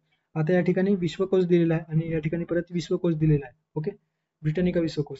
सो यामुळे बऱ्याच विद्यार्थ्यांची काही गल्लत झाली, तर या ठिकाणी ते ब्रिटनिका विश्वकोश असेल अशा पद्धतीने या ठिकाणी फक्त विश्वकोश दिलेला आहे, या ठिकाणी ब्रिटनिका विश्वकोश दिलेला अशा पद्धतीचा निष्कर्ष काढून जे काही प्रश्न आहे ते सॉल्व्ह केला. ओके, सो त्यावेळेस जे हा जो काही प्रश्न आहे तो जेव्हा मी सॉल्व्ह केलं तर माझा जो काही अप्रोच आहे तो मराठी सोबतच इंग्लिशचं जो काही ट्रान्सलेशन आहे ते मी नक्की वाचत असतो. ओके, जर वेळ असेल तर मराठीमध्ये जर प्रश्न कळला नाही तर मी इंग्लिश ट्रान्सलेशन वाचत असतो. ओके, त्याशिवाय मी प्रश्न सॉल्व्ह करत नाही. सो यामध्ये मी विश्वकोश हे दिले, या ठिकाणी दिलेलं आहे, हे देखील दिलेलं आहे. जेव्हा मी इंग्लिश ट्रान्सलेशन वाचलं तर मला लक्षात आलं की या ठिकाणी युनिव्हर्सल एन्सायक्लोपीडिया दिलेलं आहे. आता युनिव्हर्सल एन्सायक्लोपीडिया दिलेलं आहे आणि दोन्हीमध्ये कॅपिटल याच्यामध्ये दिलेलं आहे. कॅपिटल जे काही फॉर्मॅटमध्ये दिलेलं आहे. मात्र या ठिकाणी जर युनिव्हर्सल विश्वकोश अशा पद्धतीचे ऑप्शन दिलेलं असतं तर आपण ते बरोबर केलेलं असतं. आता या ठिकाणी ब्रिटनिका एन्सायक्लोपीडिया, एसी ट्रान्सले आणि जॅकी स्मिथ अशा पद्धतीने दिलेलं आहे. सो युनिव्हर्सल एन्सायक्लोपीडिया आणि या ठिकाणी फक्त विश्वकोश अशा पद्धतीने दिलेलं आहे. आता युनिव्हर्सल एन्सायक्लोपीडिया हे जे काही आहे ते एकंदरीत एक एन्सायक्लोपीडिया ज्यामध्ये वेगवेगळ्या जे काही घटक आहेत त्या संदर्भात इन्फॉर्मेशन त्या ठिकाणी दिल्या जातो आहे. ओके, आणि हे नाव मला आधी माहित होतं. ओके, युनिव्हर्सल नावाची एन्सायक्लोपीडिया कुठेतरी वाचलेलं होतं, त्यामुळे त्याचा फायदा असा झाला की मला वाटलं या ठिकाणी हे दिलेलं आहे आणि याचं ट्रान्सलेशन फक्त विश्वकोश केलेलं आहे, त्यामुळे कदाचित आयोगाला पर्याय क्रमांक 1 द्यायचा असेल आणि म्हणून मी पर्याय क्रमांक 1 जे काही ऑप्शन आहे ते करून आलेलो होतो. सो ते जे काही प्रश्न आहे तो माझा बरोबर आलेला आहे. सो अशा पद्धतीने कधी आपण लॉजिकच्या माध्यमातून किंवा कधी ट्रान्सलेशन मध्ये काही जर फेरफार केलेले असेल तर ते काळजीपूर्वक पाहणे अपेक्षित असते. ओके, आता जे काही युनिव्हर्सल एन्सायक्लोपीडियाची वेबसाईट आहे त्याच्यामध्ये आपल्याला पर्यावरणाची व्याख्यात काय दिलेलं आहे तर environment is the definition defined as the sum total of all condition, agencies and influences which affects the development, growth, life, death of an organism, species or race. Okay, so direct copy paste या ठिकाणी केल्याचे आपल्याला दिसून येतो. So या प्रश्नाचा योग्य पर्याय असणार आहे पर्याय क्रमांक 1 युनिव्हर्सल एन्सायक्लोपीडिया. ओके, सो अशा पद्धतीने प्रश्न सॉल्व्ह करताना प्रश्नासोबत जे काही इंग्लिश पर्याय आहे किंवा इंग्लिश जे ट्रान्सलेशन आहे ते देखील बघणे गरजेचं आहे. ओके, आपण एकतर हे जे काही ट्रान्सलेशन आहे ते इंग्लिश टू मराठी केलेलं असतं आणि गुगल ट्रान्सलेशन वगैरेचा वापर करून, आणि ते ट्रान्सलेशन व्यवस्थित नसल्या कारणानं मराठी प्रश्न वाचताना आपली गल्लत होऊ शकते. ओके, सो त्यामुळे व्यवस्थित इंग्लिश ट्रान्सलेशन देखील आपल्याला वाचणे अपेक्षित असतं. ओके, थांबूया या ठिकाणी, भेटूया पुढच्या व्हिडिओमध्ये. ओके, सो थँक्यू, धन्यवाद. आता जे काही महत्त्वाचे टॉपिक आहे, सो महत्त्वाचे टॉपिकमध्ये आपण बघितलेलं आहे, ओझोन स्तरासंदर्भात प्रश्न विचारला गेलेला आहे. त्यानंतर प्रदूषण संदर्भाने, ओके, वेगवेगळे प्रदूषण पोल्युटन्स आहे, ते पोल्युटन्स आहे. ओके, थोडक्यात आपण जे काही टॉपिक आहे ते रिवाइज करून टाकू पोल्युटन संदर्भाने. ओके, त्यानंतर आहे ओझोनचे काही ओझोन डिप्लेशन असेल, ओझोन लेअर आहे त्या संदर्भाने, ओझोन हा जो काही टॉपिक आहे तो महत्त्वाचा आहे. नंतर आहे बायोडायव्हर्सिटी हॉटस्पॉट, बायोडायव्हर्सिटी संदर्भात, नॅशनल पार्क राष्ट्रीय उद्याने. ओके, सो नॅशनल पार्क, राष्ट्रीय उद्यान, टायगर रिझर्व, त्यानंतर आहे इतर जे घटक आहे पर्यावरण संदर्भात, क्लायमेट चेंज संदर्भात जे काही वेगवेगळे कॉन्फरन्स कन्व्हेन्शन झालेले असतील हवामान बदल त्या संदर्भाने. ओके, हे जे काही घटक आहेत ते आपल्याला करून ठेवणे अपेक्षित आहे. ओके, सो अशा पद्धतीने पर्यावरण संदर्भाने आपण 2 व्हिडिओमध्ये सविस्तर 2018 ते 2023 या 6 वर्षात जे प्रश्न विचारलेले होते ते इन डिटेल सखोल पद्धतीने डिस्कस केलेले आहे. ओके, सो लेक्चर थोडा लेंदी झालेला आहे. सो माझं असं म्हणणं असेल की तुम्ही जे काही लेक्चर आहे ते एकदा दोनदा एकंदरीत टॉपिक रिवाइज करण्यासाठी म्हणून किमान 2 वेळेस तरी रिव्हिजन याचा करावा, आणि त्या डबलच्या 2च्या स्पीडमध्ये किंवा 1.5च्या स्पीडमध्ये तुम्ही बघू शकता. ओके, सो थांबूया या ठिकाणी, भेटूया पुढच्या व्हिडिओमध्ये. थँक्यू, धन्यवाद.